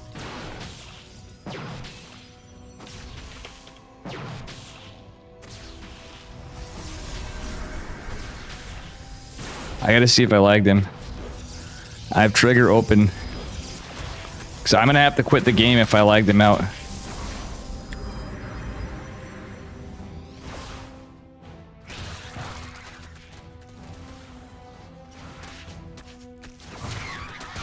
Alright, sorry guys. I have some issues I'm trying to see because I did lose internet for a second. Unluckily. Alright, melee is on the way, and yeah. We'll see what happens here. Ling's putting some pressure out. We got a shield battery going down, and 2 Oracles gonna try to catch some damage. Alright, I had Trigger stream up just to make sure, because I have to literally leave if I'm losing connection, and if that's the case, we'll be back to ladder or something, because I'm not gonna risk ESL. So I want to play ladder anyway, and we're gonna have to. Alright. Ling's gonna find some value here. Shield battery is gonna go down to help Trigger in defense, but as much as Trigger delayed that... Oh, no. Ooh, that actually some pretty good Oracle control from Trigger. He, at least didn't lose them. Because he was defending on the other side of the map as well. Alright, +1 melee from Eggs is going to be pretty good. Trigger's just going into Blink. He does not have a Forge. So, Blink with no Forge against +1 melee Lings and Ling Bane. Yeah, Eggs is doing what I call the Solar build. Solar's been really pushing that, I think, and he had enough wins lately. That's been good. Oh, well, we do have a decent amount of Lings caught here. Actually, that's a bunch of Eggses. So Trigger might be in an okay spot, but there's going to be 24 Lings popping. The Quains are out. And, well, it's going to be interesting to see what happens. Overlord cleaned up. Trigger's got to be careful. That's not a lot of army supply. Eggs is now supply blocked for a second, but he does have 2 Overlords on the way. Trigger is going to clean up some of these Lings and some more damage. Blink is a far cry away. Oh, Trigger, you're going to have to recall, bud. He may not have recall available. Oh, no, he's not. He debated him. He got the Oracles in there. Trigger just keeping some presence. Yeah, he's going for the old... Ah, yeah. He's got his proxy gate here. He's going to have a lot of pressure. Trigger posturing. No, he's not posturing to take a 4th. He's just got a Stalker out the scout. But the Banelings coming into the natural. Trigger does not have a shield battery here. That is going to be a problem. Sorry, stuff got a little scuffed there, guys. Oh, my God. The Banelings coming in. Cleaning up the pylon. And 3 workers do fall. Alright. Trigger's just going for basically a timing. There's a Roach pouring down. Roach is on the way. But Eggs is going to come in for a massive Ling run by. There's no shield battery to protect the probes, but that's a beautiful warping from Trigger defending this. Meanwhile, the 3rd hatch is in pressure for Eggs, who's got a 4th behind it. Shield battery does complete. Trigger only losing 5 workers so far. Battery overcharge is going to help this. Trigger's not really forced in retreat. He's actually doing some good work here, but we have 3 Ravagers coming, 36 Lings. It's a lot of Zerg coming against Trigger. 3 Banelings going to pop in here, and they actually could devastate the mineral line, which would be a bit of a problem for Trigger. There's going to be another Ling run by, and Trigger is going to... Oh, I think he just missed this. Oh, God, this is going to be a huge Bane bust. Not... Bane bust, Ling run by. Okay, catches the Banes. He actually could technically deal with the Banes, but the Lings are going to be a problem. Trigger now committing on the other side, going for the 4th. And our Zerg player is a little turned around here. Decisions have to be made. Beautiful blinks from Trigger. He's going to force a lot of transfuses on the Queens. He's going to ultimately clean them up, and the Ravagers. Nice target firing. Eggs, I think, should have put some more pressure on, but he needs to try to defend. +1 or not, he's having some trouble against these Blink Stalkers, and Trigger's just getting the hurting down. Oh, Lings do catch a reinforcing stalker behind us, and the queen behind it is a bit of a problem. GG, and Trigger takes it. He's going to advance to the semifinals.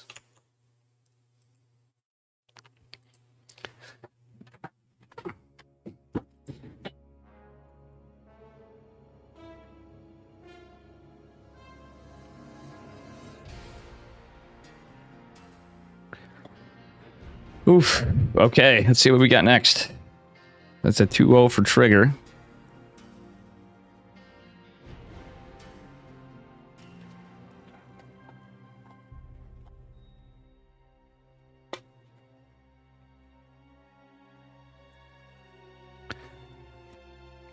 How you doing, Gene Sim? Agger says Sibajan before. Let's see what we got.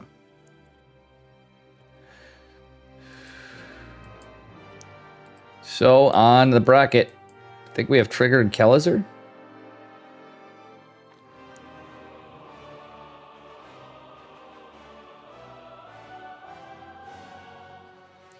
We have Cham and Geralt already going on, or still going on.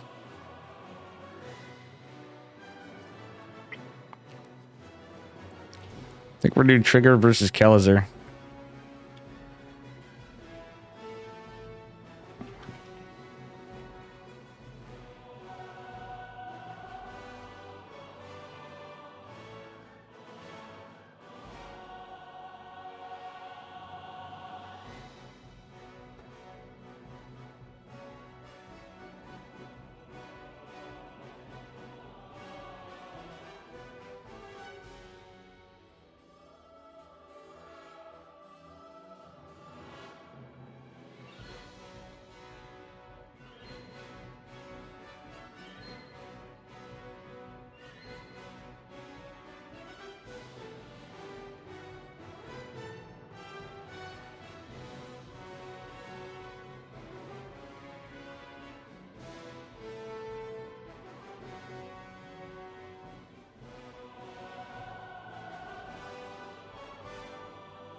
You're doing awesome. Great. I'm doing, I might have to go after to help Vlad out because I promised him. He might be in a manic bipolar phase. I know how that goes. All too well.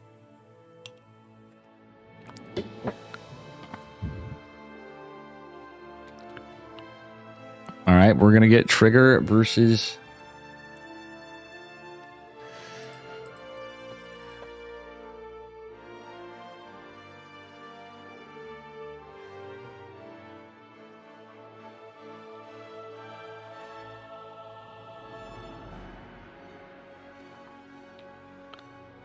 Calm the fuck down.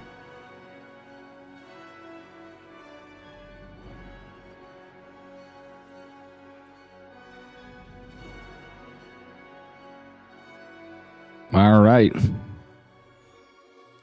We got a lobby. And again, actually, is this is actually just the quarterfinals. Is it?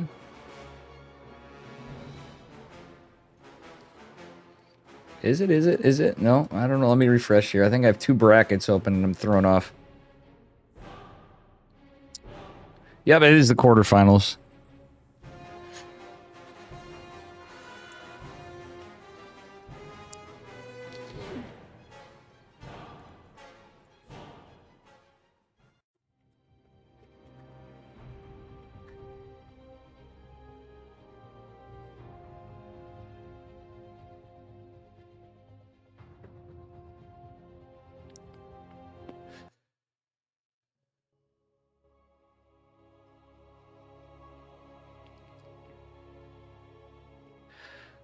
All right.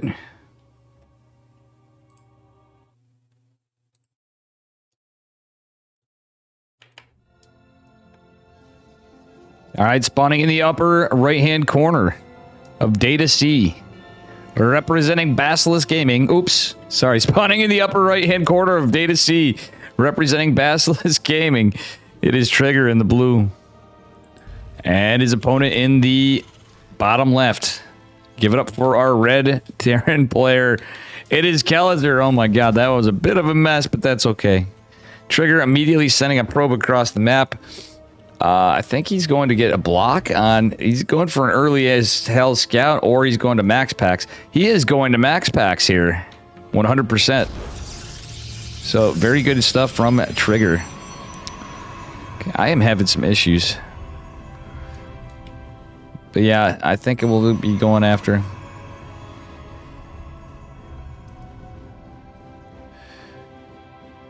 Yep, it is going to be the max packs. Or is he going to proxy double gate? That would be interesting. Alright, Kelezer is going for first gas. He does like his 2 gas builds, but we'll see what happens. In a way that could work out for Trigger. Reaper could possibly go across the map before. Okay, no, he's going for a Mariner, it looks like. Is Kelezer going to go scout this? No. No way. Yeah, he's going to just go for a regular scout across the map. Trigger going for a Cyber Core in a moment, maybe. Is he going to go Nexus first? Yeah, he's going for the max packs. 100%. So, why is my Z key not working? Okay, time for another keyboard, guys. I'm literally going to order one tonight. I can't stand this. Regardless of what I'm in. Dave needs to take care of stream stuff. Okay, oh, this works out even better for Trigger. There's not a second supply depot, and it's a Marine opener. The Marine does not scout for this, but now he knows. He's going to find it, I'm pretty sure, after... but do we see a walls forming? No, we don't. Oh, the probe's going to tip his hat. But he's going to make the Marine a little away from this. Wait, oh no, Trigger! Trigger! Not like this!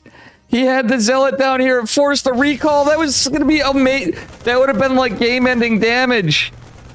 Ah! The humanity. Mistakes were made. That is so sad. The Zealot was not rallied. It went into a little nook in the 1 hex behind. That is probably one of the most unfortunate things I've seen. Trigger trying to do everything to buy time to let this pylon finish. It doesn't even... Oh, he gets an SCV for his trouble, but that's it. The pylon does regen its shields. Oh, but Trigger... He's gonna have another Zealot marching across the map, though. But sad, he could have denied the CC. He could have got up here after. Got the Marine. He was in a fantastic position to deal with Kelezer. And sadly, it kind of messed things up a little bit. It's gonna be a Stargate opener from Trigger. Of course, it's literally the original max packs. There is a Widow Mine out to defend this. And at least there's gonna be some lost mining time for Kelezer. Trigger's gonna disengage for a moment. Oh, proxy starport from Kelezer, however. Is he gonna go for a Liberator? He could be going for a Liberator. He could be doing something else.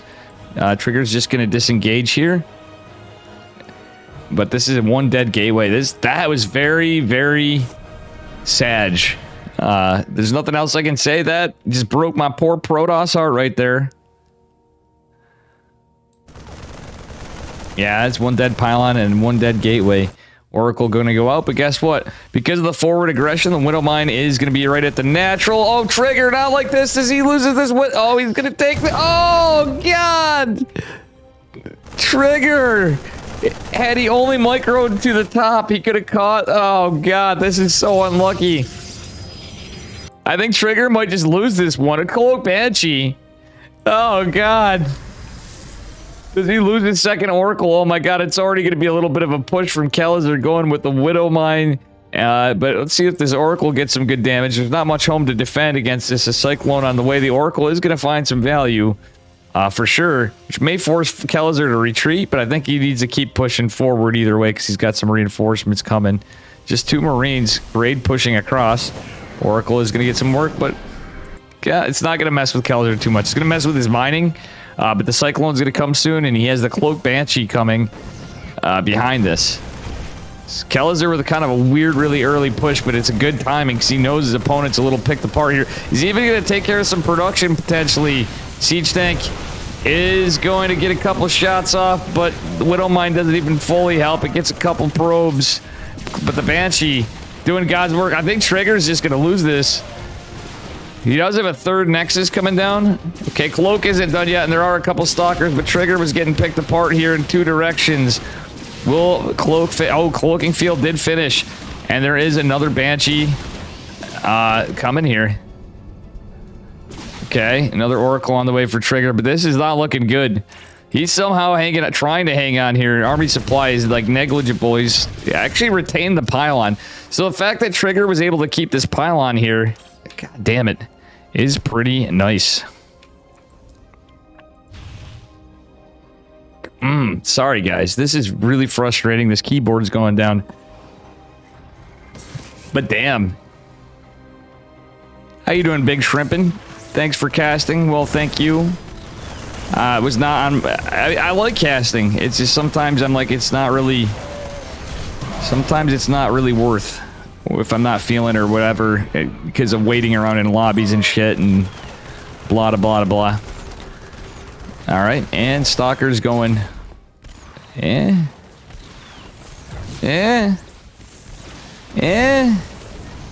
Probes are falling. Banshee getting more work done. There is going to be an Oracle and a Phoenix to take care of this, but I don't really know what's going to go on from here. Yeah, this is a very rough situation for Trigger.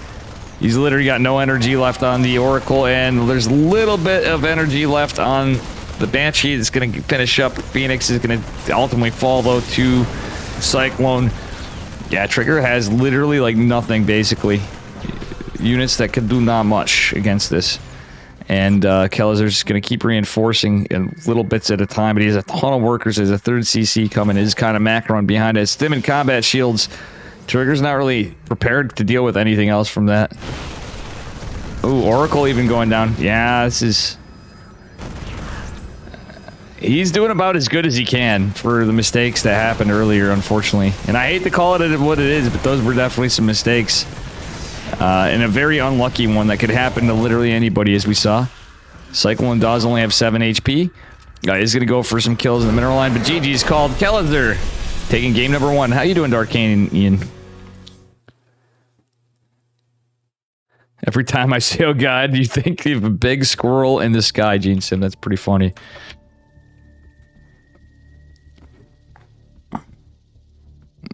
Nope. No shield mode. It's okay, Darkanian. We had like 3 other people do it after accidentally. Satan Savior. Thanks for the 69 channel, 69 bits. Satan Savior coming in hot here.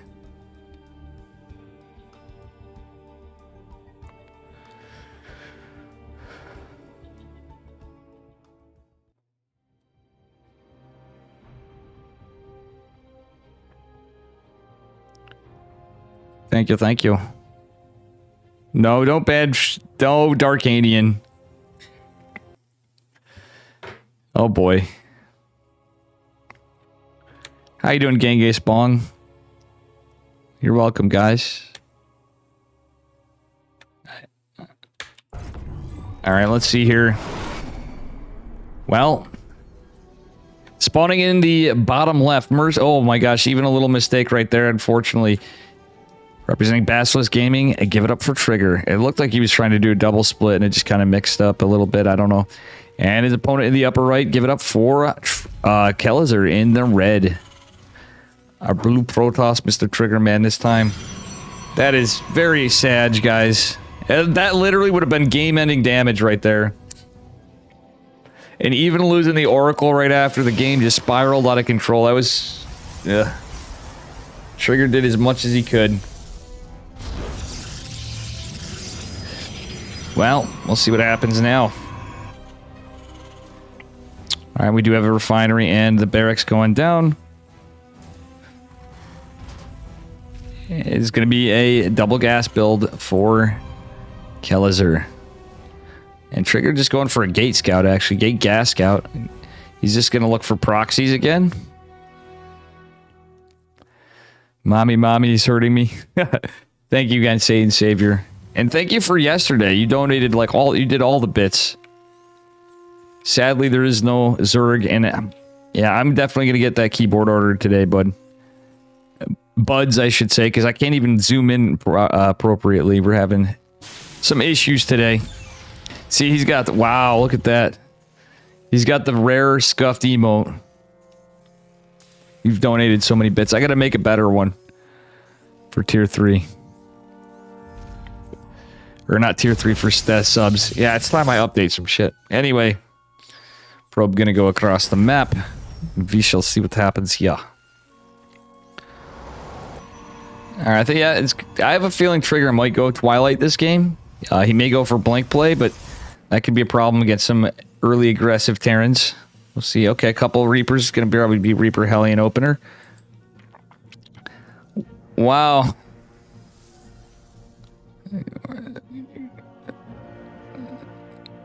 Hell, thank you so much. Holy shit. Thank you for the 600 bits.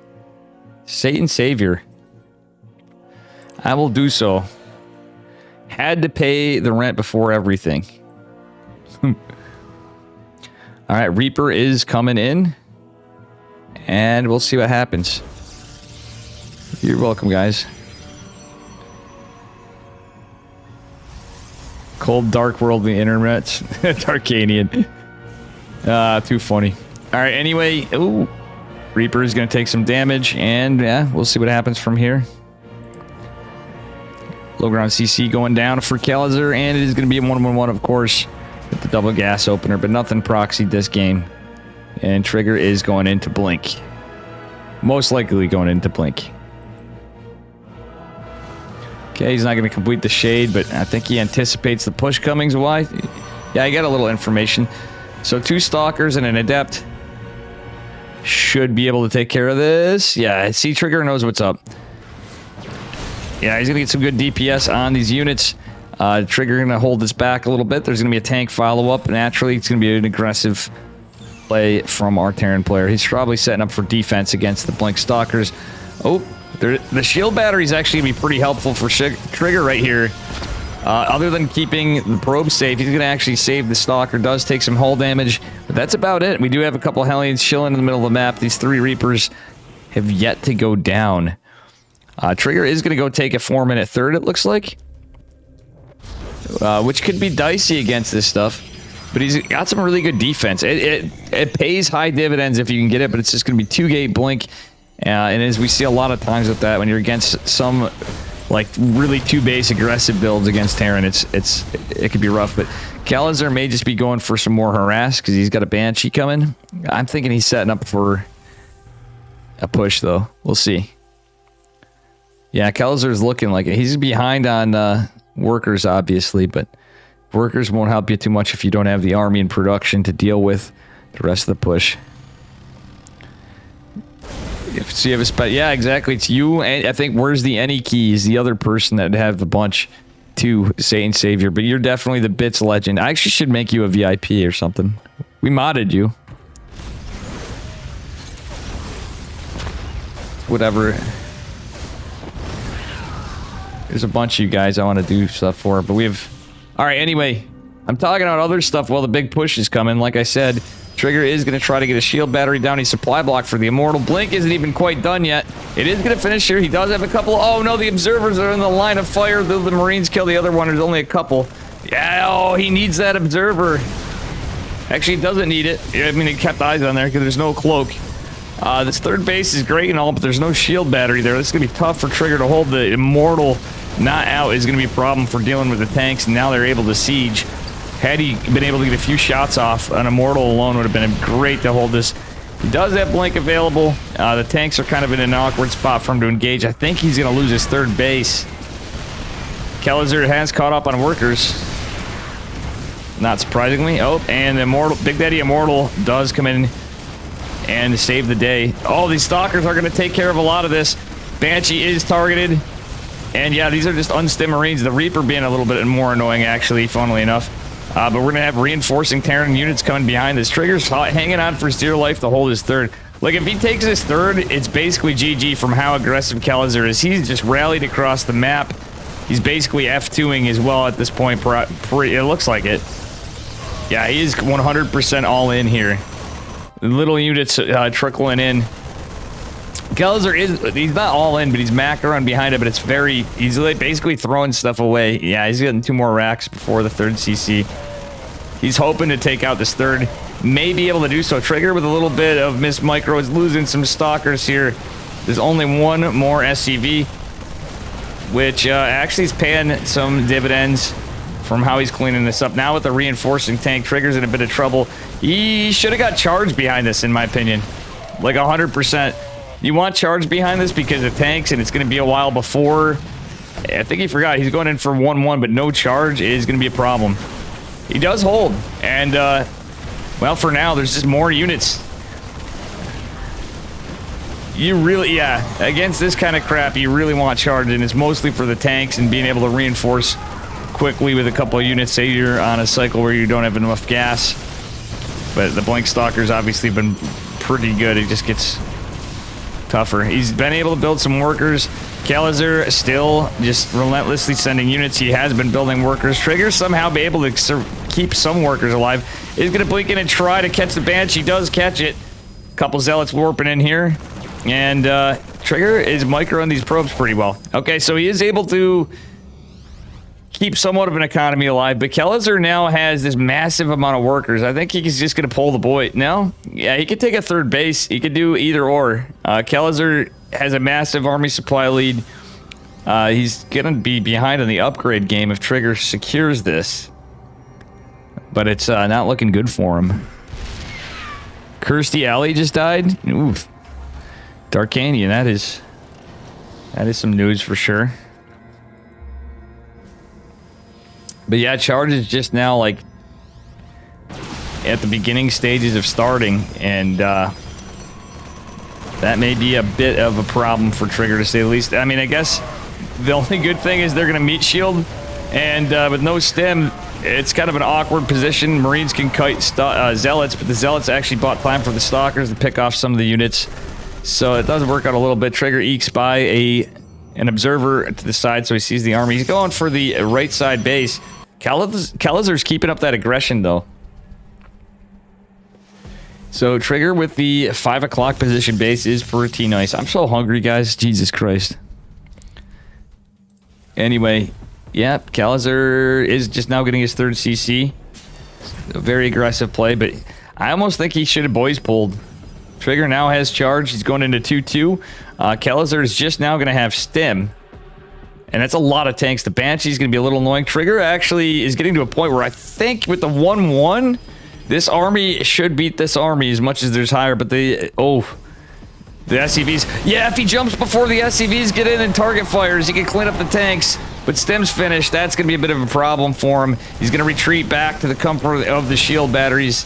And actually, well, let's see what happens. Stem is going down. The SCV is going to be annoying to deal with, but there's only okay, now there's a couple medevacs. That's where stuff gets a little dicey. Shield battery overcharge coming in. And, ooh, nice target fire on one of the tanks. Force field's going to try to buy some time, limiting how many Marines can go in. Yo, Satan Savior, thank you for the 14 bits. Boom, modded, whatever that means. I wish there were more Zerg boys out there. Yeah, it's been more than a season. Zerg, yeah. Oh my goodness. All the probes getting killed. And we'll see what happens.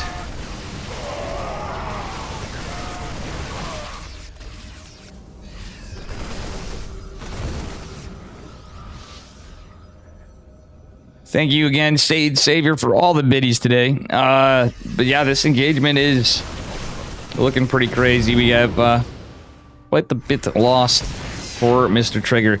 Kellizer with a third base is going to be scary, but Trigger was able to keep a fourth behind this. So he does have an economic lead. He's going to be able to produce more workers, and he has +2 armor coming behind his +2 infantry weapons, but the Widow Mine is going to get so much damage. Trigger has no AoEs, just now getting into a Templar Archives, unfortunately. That's going to be the issue with this. All right, that said, Trigger posturing back, going to go return home. He's going for another warping, But again, he's going to need some Psionics. I think Psionic Storm's probably his best bet for now. It is going to be a double eBay build for Kellizer, so he isn't rushing Ghost. But Storm is good unit. Robotics Facility just coming down. Trigger did a brilliant job holding, though. It was definitely a little dicey. So I think all things considered, Kellizer's behind economically.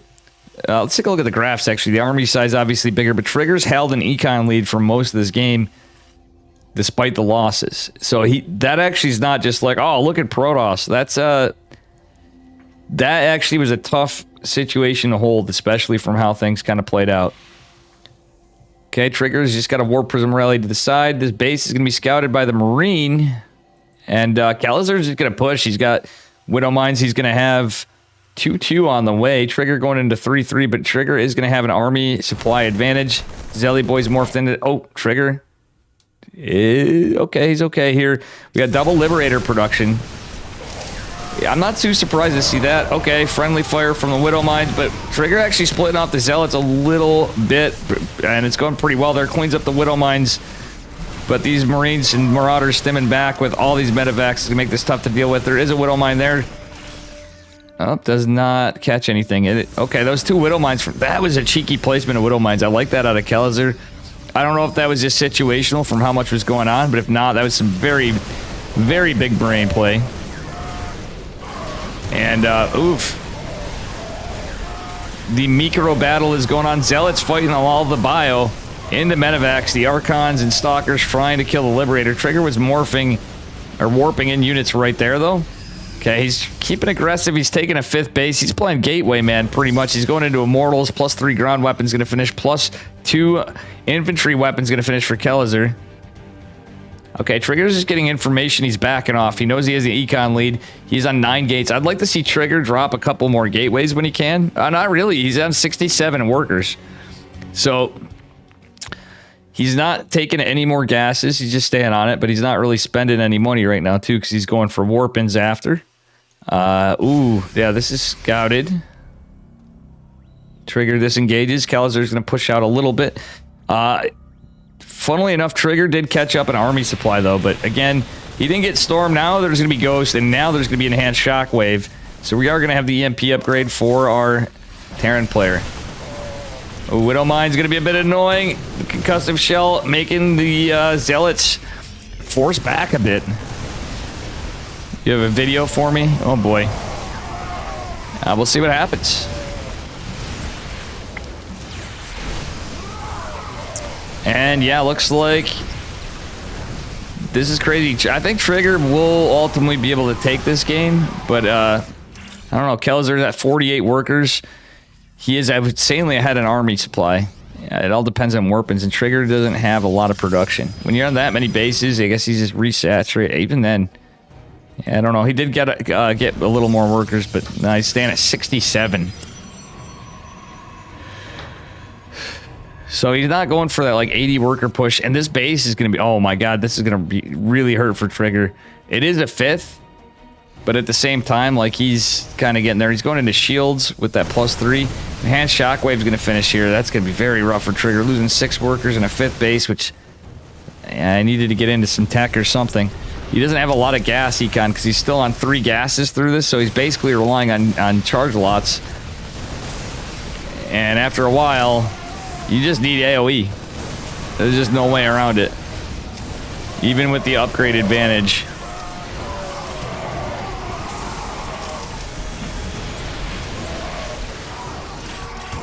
Yeah, because now Storm wouldn't even really matter too much. I mean, it'd help, but he'd have to micro the shit out of his Storm drops.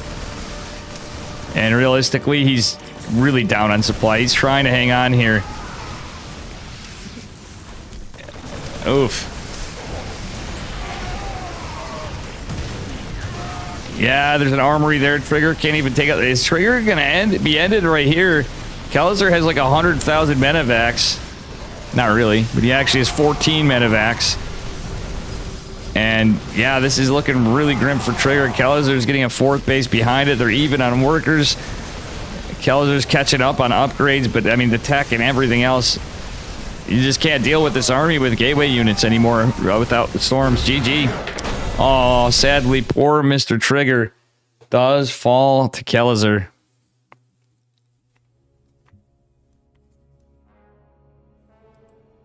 But GG's.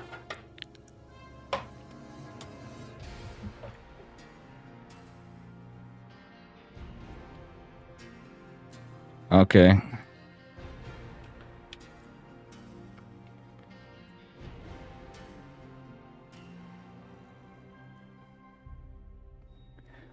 Big set, but very well played.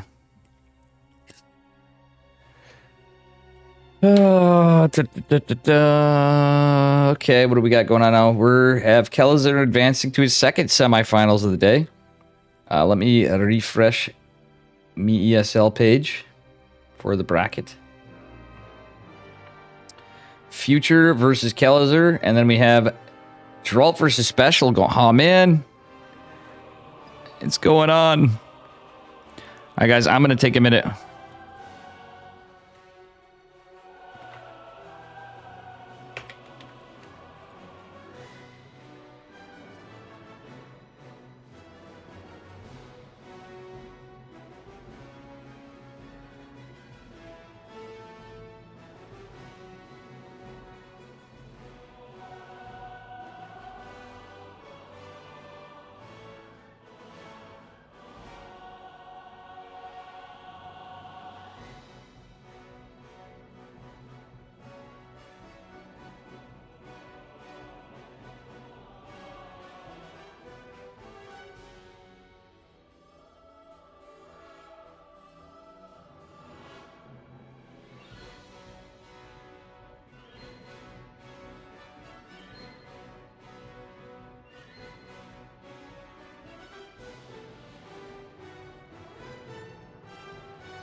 Imagine Terran.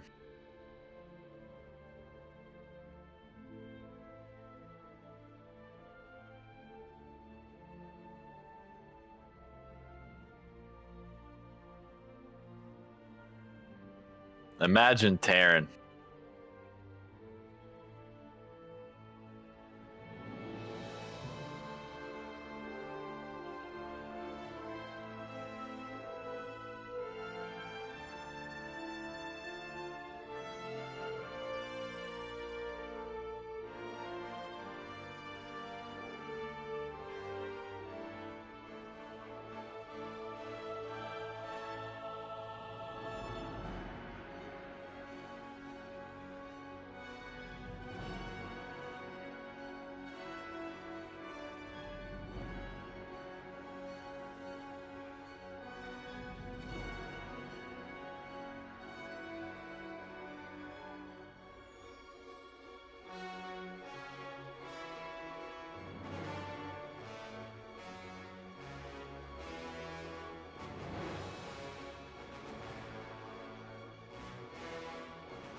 All right.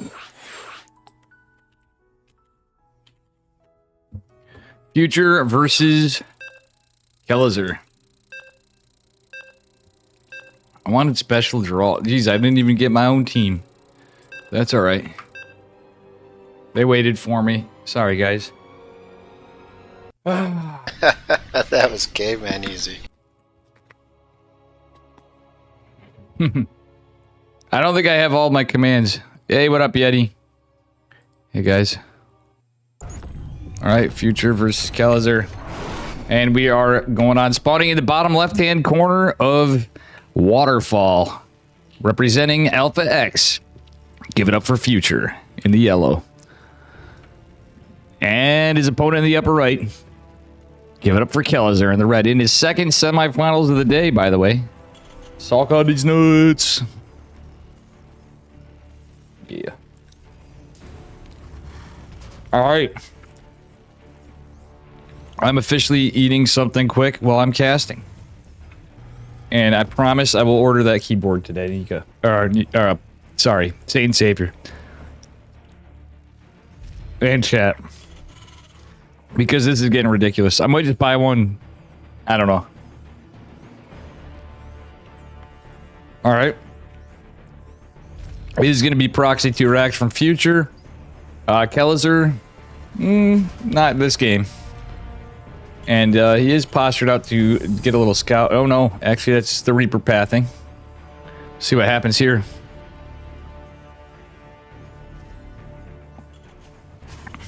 Oh, Nika liking the shirt. Okay. Again, we're on a 2-minute delay. Wasn't sure if I was going to do this. Then we end up in stuffing. Sorry. That said, not much else to say back on Future's side. He's going to get his second gas for his 2 Reapers production. Actually, he did a pretty good job of getting this landed at the right timing, though. But it's going to be 2 Racks Reaper versus 2 Racks Reaper, guys. Sorry. Mouthful. Caster Dave is hungry. It is what it is. But yeah. Well, it's going to be the same build, just in his base. So I think Kellizer is going to have a defender's advantage. To say the least. So this is kind of an awkward situation. Ooh. Okay, he's going for a factory. Of course, but still. Many things can be done. Oh.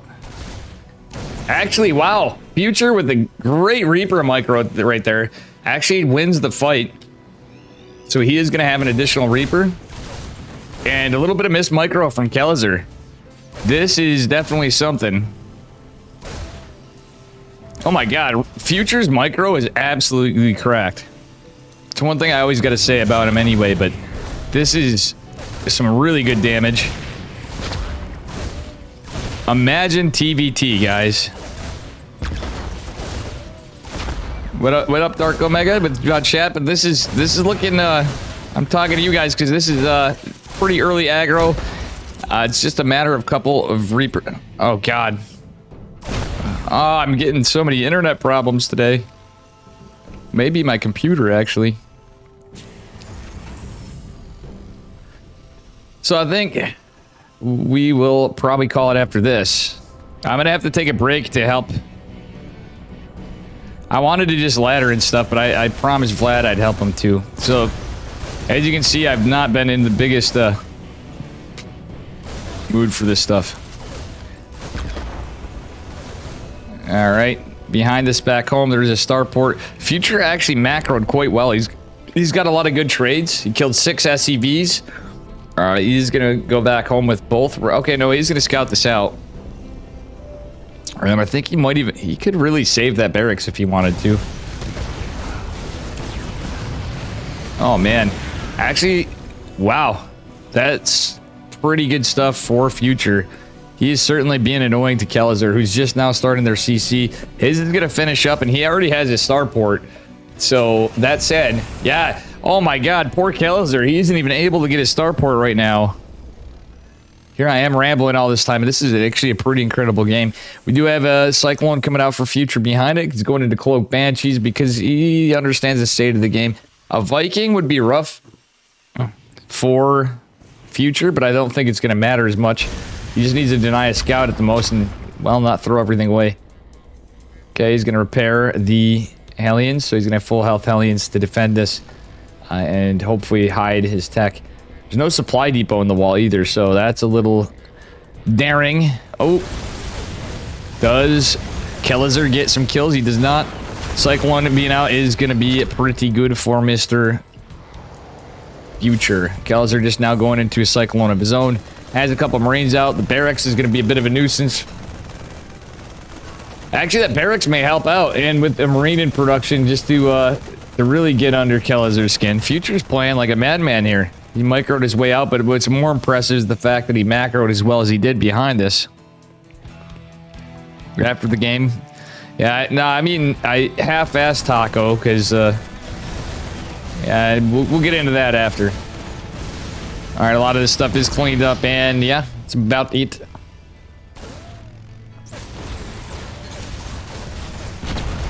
Oof.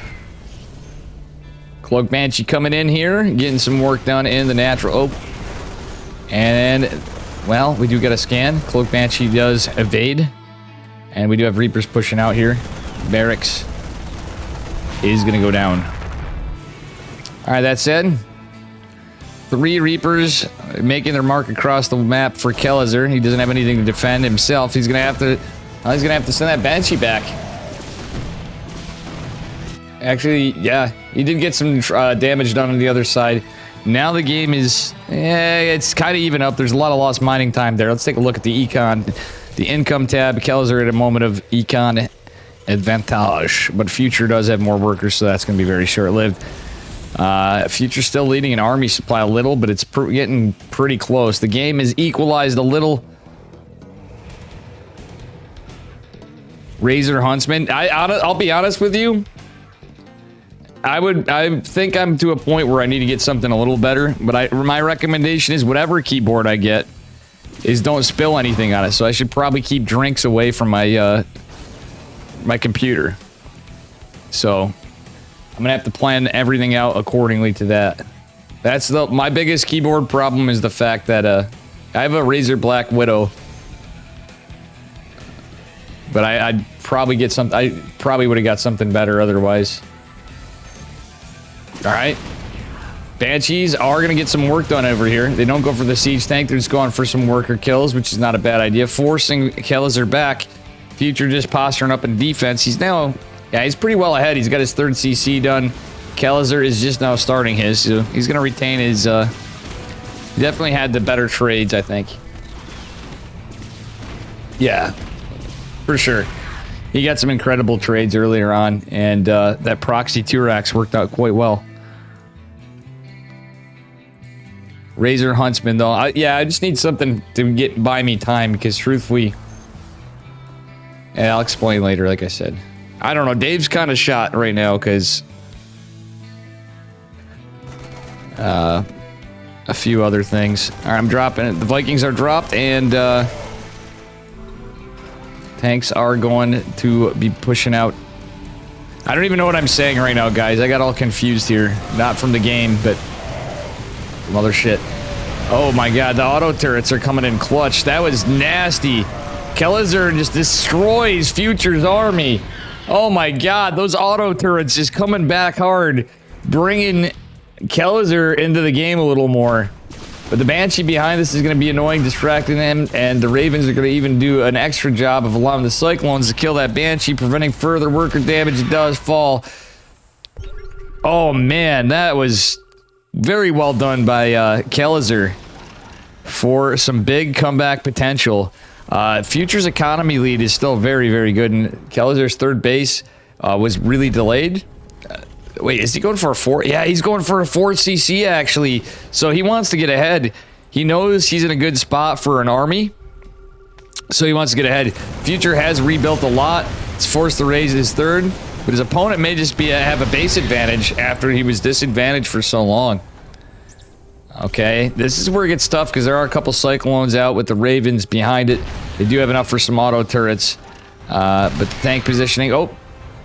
Oh no! Kelliser throws away one of the Cyclones. Stim is on the... Wait, Stim is research for both of them actually behind this. I was kind of not paying attention. Now, I'll check into it fresh, but I did have some Razor Protectos. But let's see. Future is going to push out with some Marines. He wants to try to hope to get some... get a little run by in here, but he might actually catch some units in the way. Oh no, oh man, that's unlucky. You didn't really have a way of telling because he's getting aggressed on his side of the map. All right, this is weird. This is gonna be a weird ass fight. Bio coming in here for Future, kind of disjoining Kelliser a little bit, but Kelliser still in a, well, he's actually losing a lot of army supply. He got a little greedy with that fourth, but I don't think it's gonna even be scouted from Future. Future still with a slight army lead, but does not have a fourth base. So that fourth CC is going to come in clutch for Kelliser, but he still is behind on workers a little bit. And it's going to take him time to actually increase that worker production. We'll see what happens here. Combat Shield is going to finish up for Kelliser. Futures already did before, and, well, looks like Kelliser is going to have a +1 infantry weapon advantage for a bit.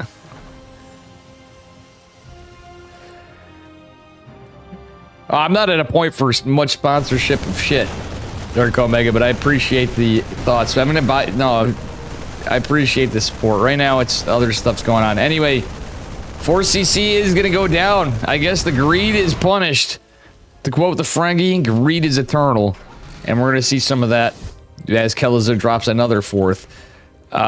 Future actually took one kind of at a smarter timing, I think, but he is gonna find this army pushing out. Just a little bio push. And he could lose a lot of workers long distance mining over here. But at the same time, he's posturing to try to catch Kelliser off guard, I guess. Alright. Got a little Venn diagram of sensor towers in the middle of the map. And the Marines are going to push in. However, they're going to be greeted by Future. Man, this is a weird one. Both players have that Venn diagram of sensor towers overlapping in the center of the map. Is funny stuff to see in the bottom left corner. Right down here, see that? Okay, 4CC. The second 4CC coming down for Kelliser as Future is going to land his to location. And he's been long distance mining, so he's definitely been on a... Well, yeah, it's been an interesting one, but he's had more of the econ advantage the whole game. Still leading an army supply. The only thing Future really had was a +1 infantry weapons lead, and it's about to be +2 eventually. Not right now, so there is 1-1 for both. Oh no, that was a good catch on the medevacs a bit for Kelliser. Actually, wow. Future needed to pick up and go. Oh my god, Future's gonna throw away tanks.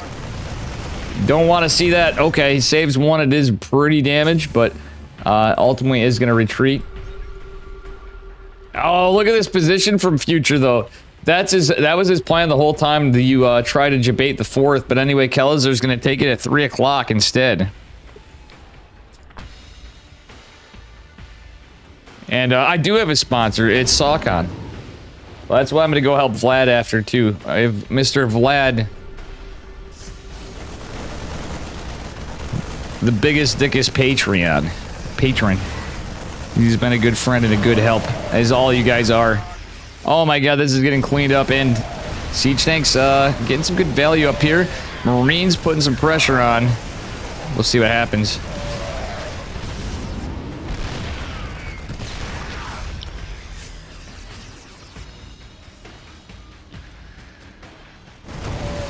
Oh man, Kelliser is in, I think he's in an okay-ish. No, he's not. This is just going to be game pretty soon.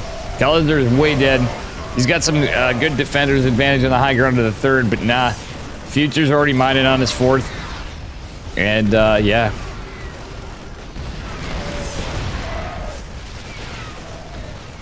Wow, the factory's done. Future takes a pretty solid win in game number 1. Sorry for all that banter, guys.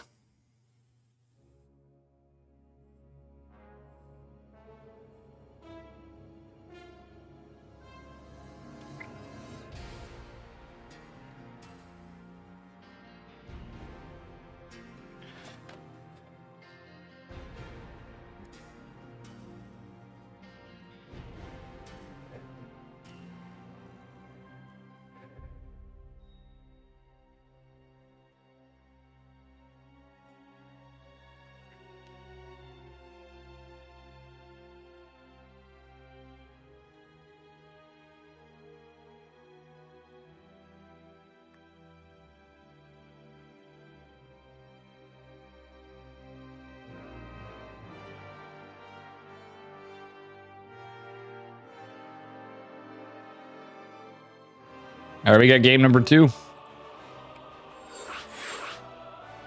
And Future is up a point. Our American Terran player, our United States Terran player, I should say, Kellizer from Brazil.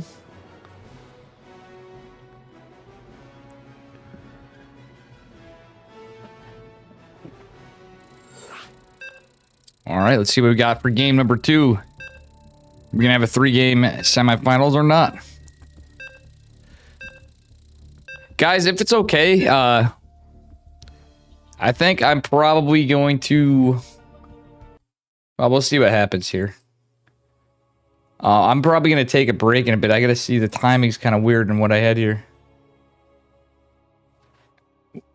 I might actually not do the finals.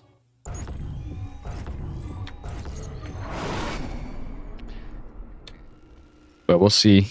Anyway, spawning in the bottom left-hand corner of Inside and Out. Give it up for Kellizer in the blue.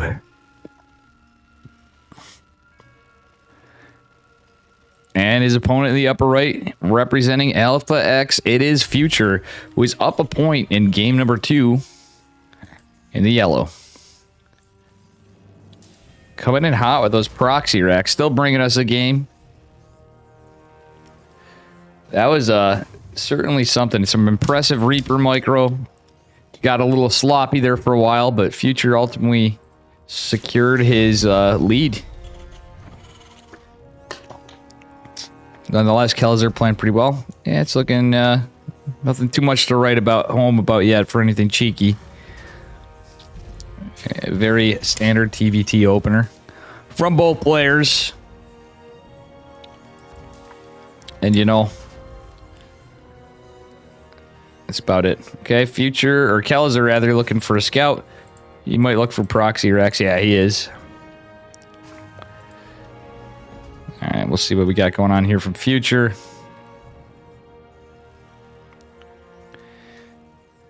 Yeah, Kellizer's going to continue looking for racks.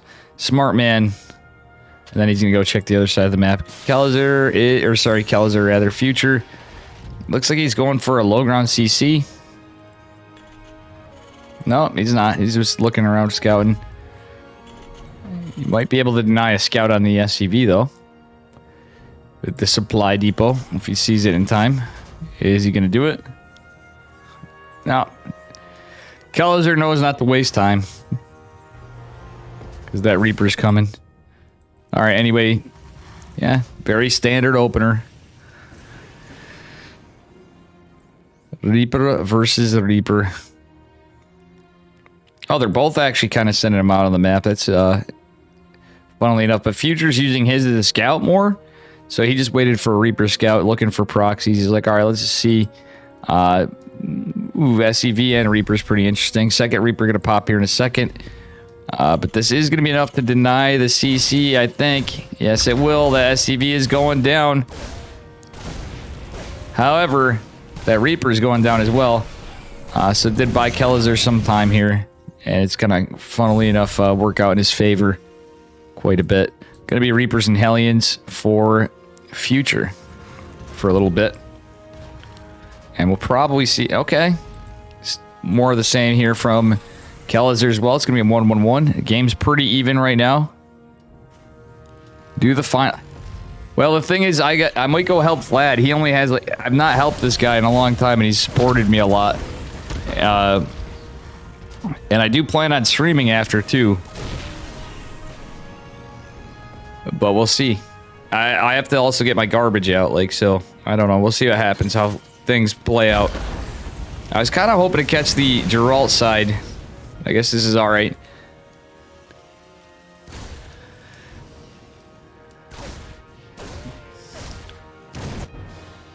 Okay, that Reaper did fall, and, well, looks like it's going to be a Marine tank kind of drop or push here. This is so weird. They're both doing almost the same thing. You got a Widow Mine coming out from Kellizer. Interesting, interesting, interesting. They both kind of have a similar idea here. Difference is there was no tech lab for Kellizer.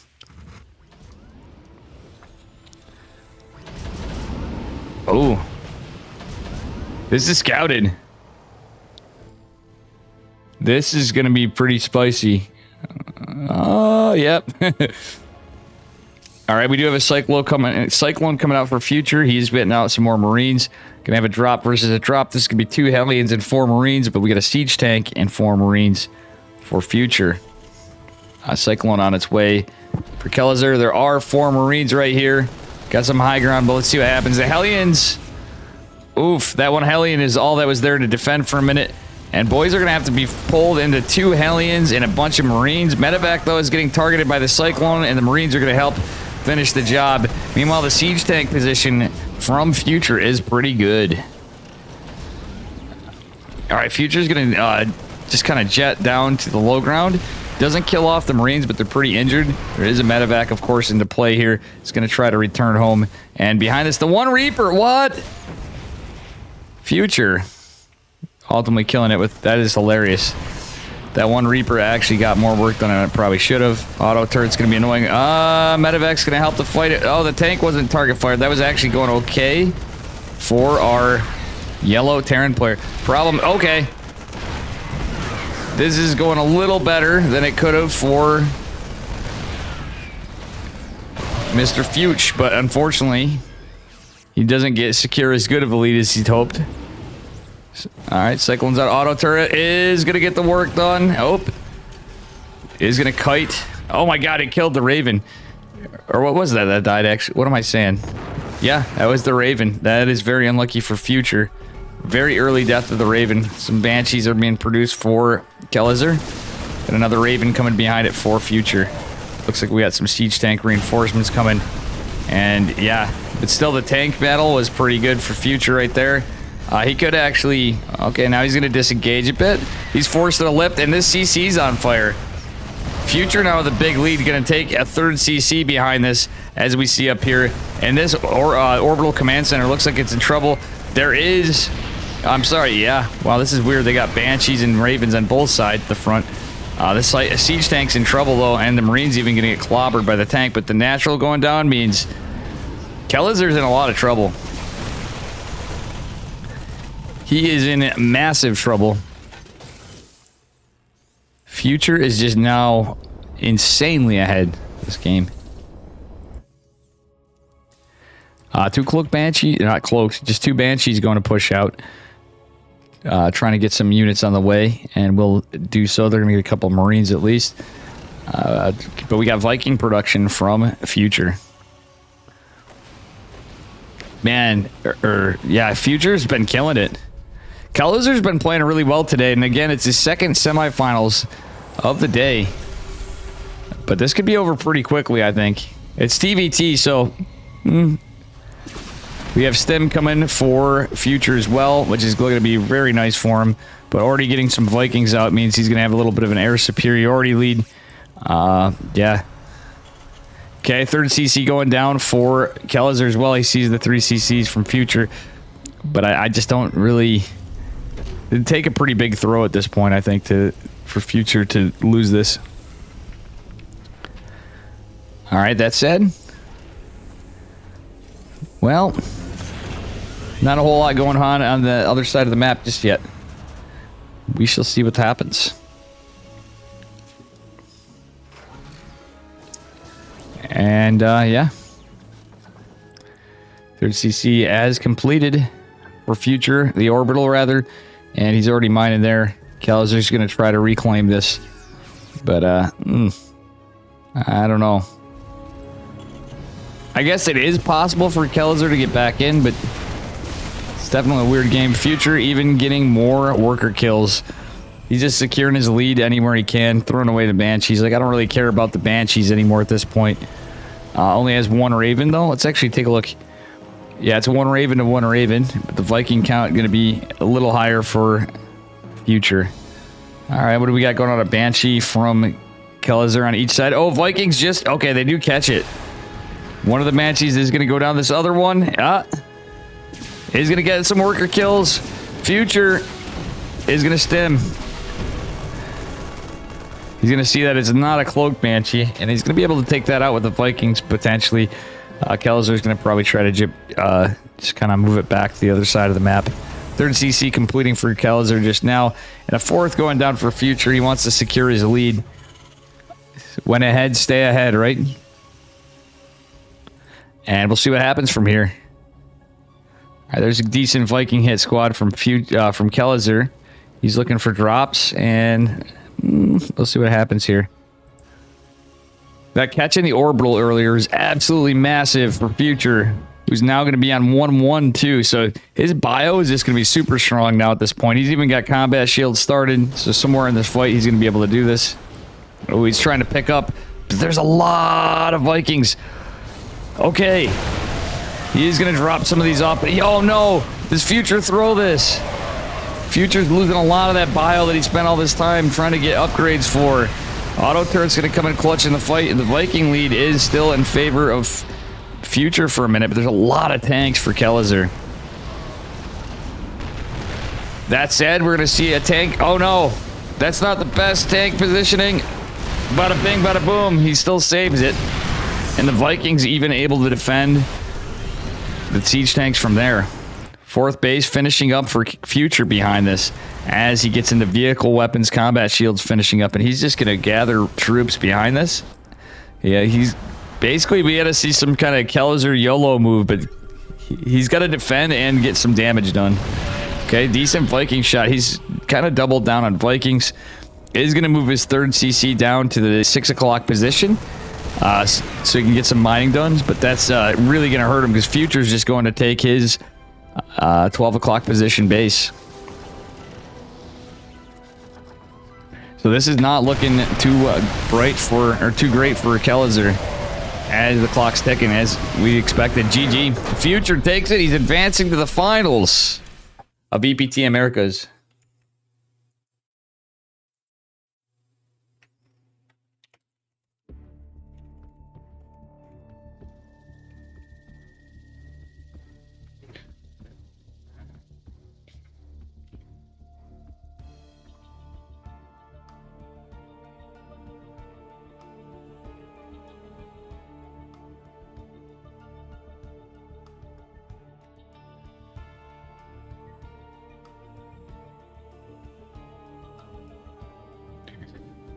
Oh boy. Now we're on to let's see what's going on in the bracket. It is Geralt versus Future.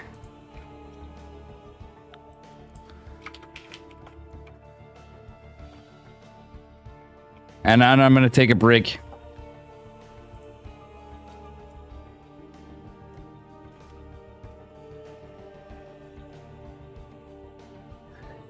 Meaning probably ending stream and going off delay.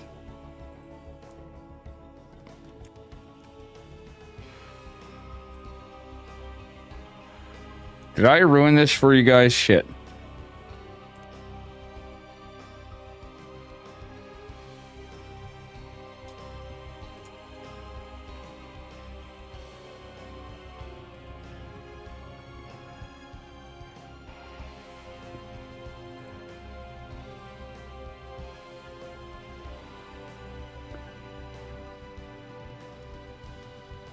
Gotcha. Well, oh, you can see a plate here. Paper plate, that's funny.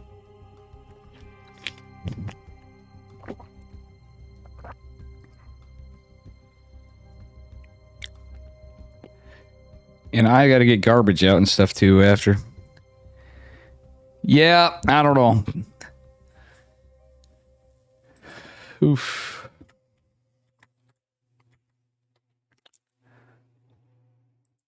Let me close out. Now you laugh, but I might go a cheaper route yet because, like I said, it's a stopgap. Because I may actually have to get a computer here. Because I'm noticing some stuff. Trust me. There's some reasons why, but I might have to prioritize toward just keeping stream going. We're going into game 1 of the finals. The best of 5 of my homeboy himself.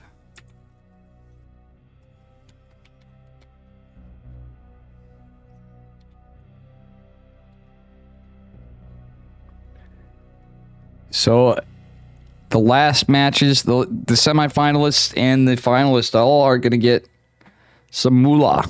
First place is $200. Second place, $100. Third and fourth are $50 a piece.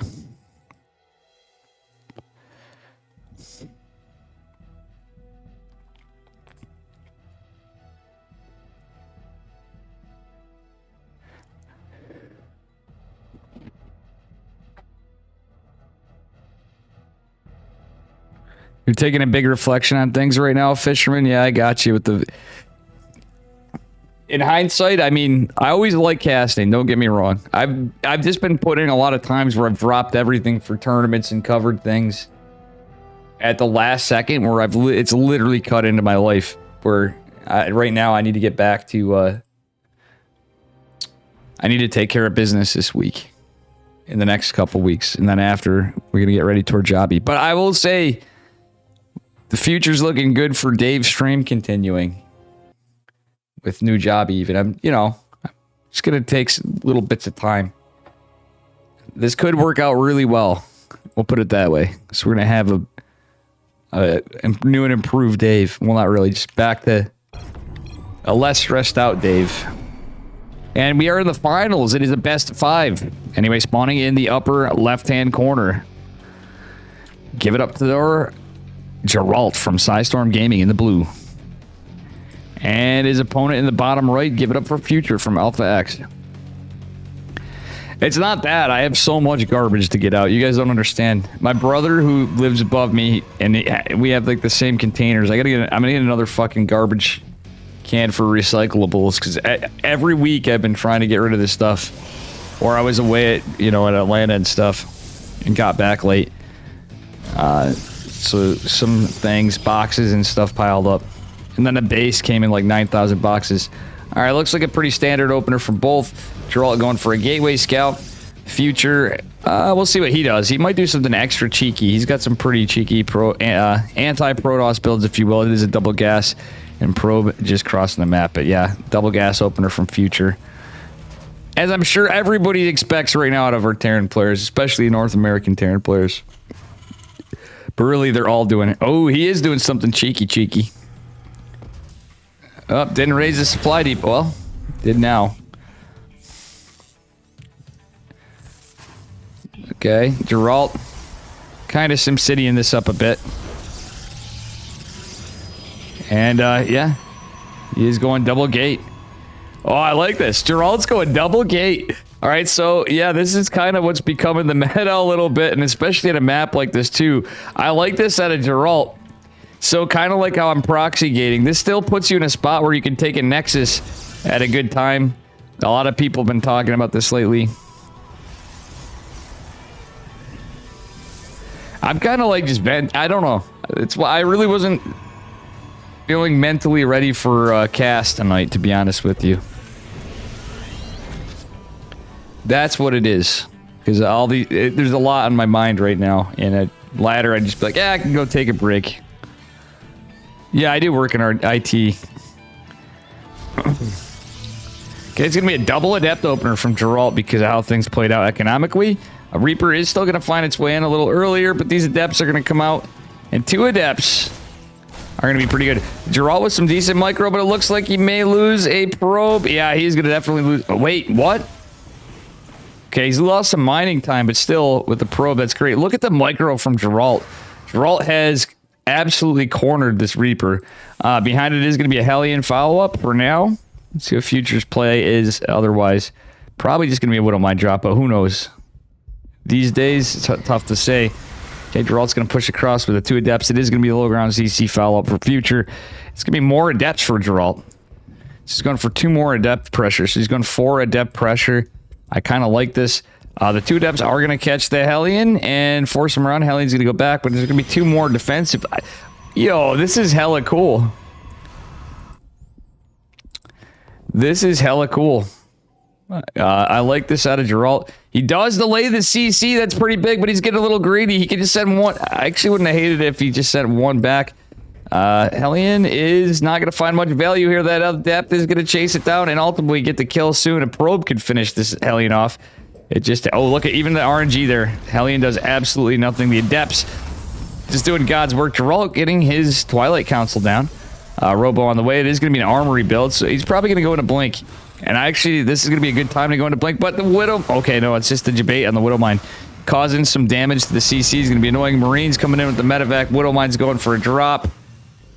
And Geralt may notice this. This could be a bit problematic for him. He does have 2 gates, but there's a Stalker in production, so one is not quite a warp gate just yet. It's going to mess with the warp cycle. They're not going to be synchronized together for a bit. But it's only 1 Stalker. And an armory's about to finish right here as these Widow Mines go down. So Geralt's going to have to really be careful here for a lot of reasons. Oh, he's going to try to get friendly fire. That was actually a really smart play from Geralt. That forced Future to... Well, it's forced Future on a lot of things, but Geralt's in an unlucky position of his pylon that's powering Blink being researched from finishing. And it's also... Well, it's not going to get the Robo. Widow Mine is going to cause some problems, and Geralt's going to notice that these are Cloaky boys. Okay, friendly fire at least hits for Geralt. And actually, yeah, the Observer is depowered. However, what happened is this forced the 1 base all in from Future. So this gets really rough and really weird because there's Widow Mines and kind of, well, one in a pretty standard spot. This other one on the ramp's a little strange. Can Geralt get this Observer out, but he's going to need some Marine tank push with a boys pull. He doesn't have a shield battery. The Adepts are going to get... Oh my god. Yeah, that's just unlucky because most of this is tied into Adepts. Crazy, crazy timing from Future. And that Widow Mine in the top is going to get more damage because, well, everything's coming in. But realistically, this is about holding and staying on. That Medevac's in a lot of trouble, though. Siege tanks can make things difficult. The extra pylon is going to help Geralt, but he's losing 1 gate production. He's actually pulling boys from the Widow Mine. He wants to clean up this Widow Mine, but he's jeopardizing a lot. Oh no, Blink in the yeah. Like realistically, at that point, you got to get really creative. Cancel the Blink, try to drop a Dark Shrine, something. In my opinion, anyway, because he's losing a lot. We really could use a force field right here. Would truthfully be something that would have bought him time. I mean, there's siege tanks, but the Stalkers could have segmented some of this off, killed a lot of the power behind this Terran force. And battery overcharge is activated. Blink was denied again. I think Future's going to take this pretty quickly. Geralt coming in. If he somehow had held this would be a goddamn miracle. Geralt is just getting bodied. The probes actually doing some good work. Forcing the tanks to miss target fire and actually getting some DPS, but the SCV is going to repair it. Now that's 100% of the production denied for Geralt. And that's GG. Future takes game number 1. Very decisively.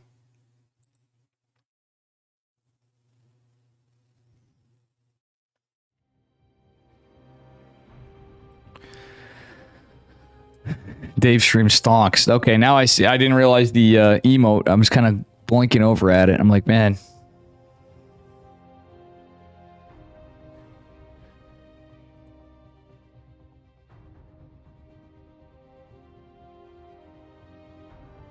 All right, let's see what game number 2 brings us. Again, it's a best of 5.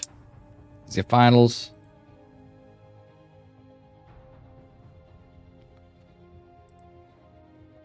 Okay, here we go. Game number 2.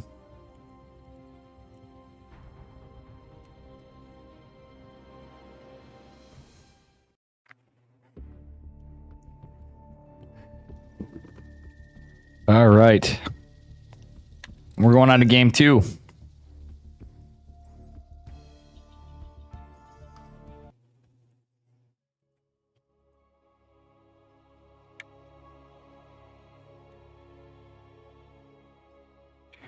You know, one thing I gotta say, guys. At least when you watch my stream, you know I'm not full of shit when I'm not really feeling it. I just flat out say it. Just like my boy, Chicken Man. Spawning in the bottom left-hand corner of Inside and Out in the blue. Give it up for Geralt. And his opponent in the upper right, representing Alpha X. It is Future in the red. Up a point in the grand finals. There were a lot of crazy good players tonight.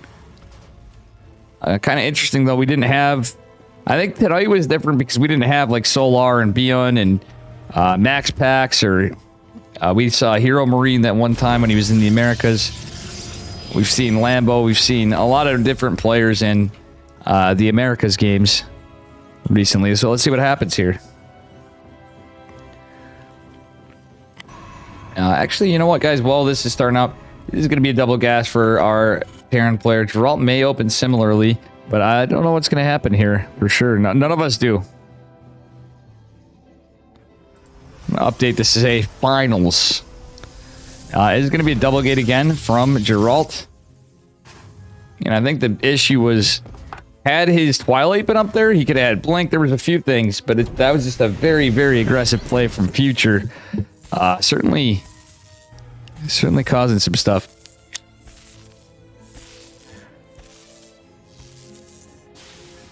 But Geralt, yeah, it was a little unlucky. He had a great opener, but just a little fragile against what he was up against. Good old boys pull. All right, Factory is going down. Reaper's on its way. Geralt being annoyed with the probe behind this. Geralt going for his Nexus again. Yeah, he already had his core finishing up here. But the Reaper is going to start going across the map. Probe going to go hide out. Maybe to be annoying to the CC when it finally gets there. He's looking for proxies. Okay, yeah, Geralt's going to look around for proxies this game. He may actually proxy something himself. That's 100% what he's doing. He's looking to see about a proxy starport or something coming up. There's an SEV hiding, but that's not the case. 2 Adepts are going to finish. This time there's going to be 1 right in time for the Reaper. Hey, what up, Saffron? How you doing, Vlad, as well? Thank you for the raid, Saffron. Guys, make sure you give Saffron a follow. Good buddy of mine. He was playing tonight. We did cover one of his games. I hope you had some good games tonight, Saffron, on the ladder. It was a little bit of an unlucky game, but I caught you on. Thank you so much, man. I hope you had a great time. Anyway, well. Ooh, Adept's getting some good damage. But there's going to be a couple Reapers and Hellion follow-up. Hellion scouted by the probe, and this time, yeah, I don't hate the double Adept follow-up behind the first 2 from Geralt at all. Little different build from our Terran player. Still going to be Widow Mines, though. But let's see what happens from here. Okay, high ground CC from Futures, pretty smart. Widow Mine may not be. I don't think that's scouted. Geralt wasn't paying attention. Is going to lose an Adept and all the shields on the other. Consequentially, Reaper is going to find his way over to the other side of the map. We do have a little Sim City, but no wall. Warp gate's not quite done yet. This time, Geralt should be okay to have both gates in synchronicity, but he's going to be able to at least delay the second CC. Game 1, I think, funnily enough, was because Geralt just forced a cancel. I think, in a way, by forcing that cancel, he forced the 1 base all in. It was probably the smartest thing Future could have done right here. Vlad with the Geralt DTs, my man. Vlad is a huge StarCraft supporter. And he'll be doing some streaming, too, at some point. And making some YouTube stuffs. With Dave Reno, too. Oh, my goodness. Probes getting pulled. Okay. Okay. Oh. And guess what? Surprise. It's going to be Widow Mine Marine. Again. And Geralt doing his best to micro these probes to evade the Widow Mine. This time there is no armory, but there's going to be a Raven follow-up. Well, nice micro from Future. Future always has just incredible micro, but Geralt's not doing so bad as well. Just, he's got to be molding against this kind of cheeky build style. And wait, was there an armory behind this? Yeah, there was. Oh, again, an armory. God damn. Got a little distracted there, and I didn't even realize the armory. So Future, again, going in with the Dolan-esque build. Let's see a Dark Omega. Well, Geralt's going to go respond in kind with a little bit of a push. He's got 3 Adepts, not too many Stalkers. He should be anticipating more drops. It's just going to be a 1 Widow Mine drop. Reaper's just going to be allowed to live. Okay, no, it's not. It's a little bit of an overreaction, I think, or overextension, rather, from Geralt. But that said, there's a Siege Tank and Raven to defend. The 1 Widow Mine with the key thing is the armory that's going to make this a problem. That's a cloaky boy. observers even with the armory. Gerald's going to go back. He is not going to be able to get the mine, but he should be fine. Oh, he lost his stock. That was great micro from Future. He 100% had to target that. I mean, it will automatically go for the army units before the workers, right? I think when you have one right there, but still nonetheless, a good pickoff for Future. Meh, betting crowd. All right, we're going to have double gas going down at the natural, so we're going to have 4 gas from Future, so he's planning on just getting right into here. We're going for a Dark Shrine from Gerald. Gerald feels a little behind. He's on 2 bases. So, yeah, at this point, I think he's just kind of double down on this. He's going to use his Blink Stalkers. There's a Raven, so this is going to be a little rough. But Gerald is very committed now. He doesn't want to lose this game. He's going to try anything. He's using the Adepts to buy some time. He's going to force... Yeah, if he forces the Raven and everything back here, Warp Prism could get some good damage with the DTs. I think this is a very good strategic move from Geralt, who's now going to warp in Dark Templar. Warp Prism is noticed, though, and I think Future, okay, camping at the net. Geralt knows there's I believe he knows there's a Raven, though. That's the thing. You got to be careful when you're playing DTs against the Raven. You can still get damage, but we'll see what happens. Stalkers not getting anything done down here in the natural, really, but a lot of workers falling for Future. He's losing his whole army, though. Losing 3 DTs behind that's freaking rough. We had a little missed target fire from Future. Funnily enough, he does injure his own eBay. War Prism's going to get the hell out. It does save 1 DT. Is he going to try Archon Drux? I wonder what's going in. Yeah, all Geralt really could do right now is go into charge, drop some more gates. And our Terran player, it did take a little bit of a beating, but Geralt just got bullied with those Widow Mines earlier. Yeah, he's going for Archon drops. Probably the smartest bet. No more Widow Mines in production just yet, but the factory has the reactor now, and they are in production. All right, Geralt's going to just try to get some damage done right then, and oof. Yeah, it's tough call. There's a siege tank, there's missile turrets, all the units are there. The observer's even going to be sniped at. That is going to go down with the Raven and the Viking. Geralt is just on 2 bases. He's just now going to get a 3rd, possibly. Yeah, he's got, like, he has to try to tech and stuff, but there's really, like... This is really goddamn hard. It looks like... Geralt may have just lost this right here. It's not looking too hopeful. I hate to say it like that, but just saying it like I sees it. Okay, Zealot's going to go try to get into the natural. I mean, I guess the only thing going for him is the fact that Future's also on 2 bases, but he's got mules. He's got all the Terran stuff, and the War Prism's going to die to a missile turret. Oh, no. From the Viking and the Raven, the auto turret not going to help the things. Okay, we have 1 scan available for our Terran player. Archon ultimately going to be finished up. Zealot's causing some friendly fire, 14 workers falling, but still Geralt's got to defend this with not much of an army. It's a lot of bio. We have the full Terran gamut. We got stim combat shields +1, and we have some marauders and tanky boys. He's going to have to cancel this 3rd Nexus. And again, losing the Warp Prism is rough here too, because you can take the Warp Prism out and maybe even get some Warpins behind, because he does have gateways. But he's going to need this money. Geralt, you better cancel that. Does cancel the last second. Tanks are now in range. Disruptor was a smart play from Geralt, by the way. He's going for another Robo. So he's got Chargy Boys and stuff, but he knows he needs AoE. And he did about the best move you can. Sadly, you can only get what you can get. Only gets a Widow Mine at that. Battery Overcharge is activated. Disruptor tanking some of the shots, because of course the Terran player is going to want to target for the Disruptor. Geralt trying his best to micro this with the Immortal targeting the Marauders, but the Medivacs are ultimately doing the job with the tanks, putting a lot of pressure on. Another Disruptor comes, but it's going to die immediately, but it was a debate. Disruptor does catch a few bio units, but Future takes game 2.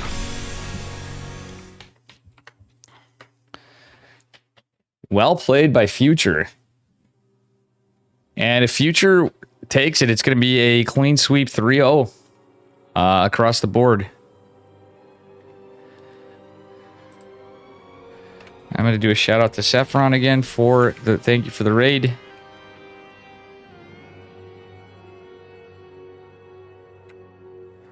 There we go.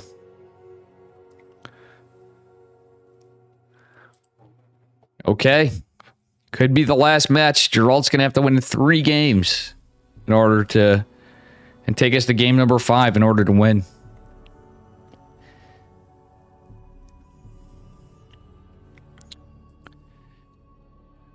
And we shall see what happens here.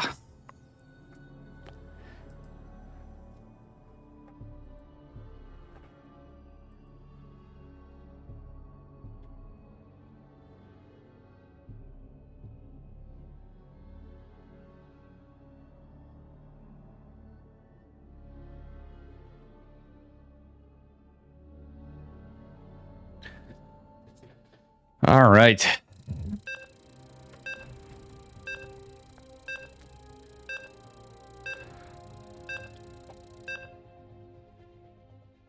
Potentially the last match, and then after, guys, I will be streaming again. I'm going to do a little break ski to TCB here, take a little care of a little business, and we'll be smashing the ladder button for a bit.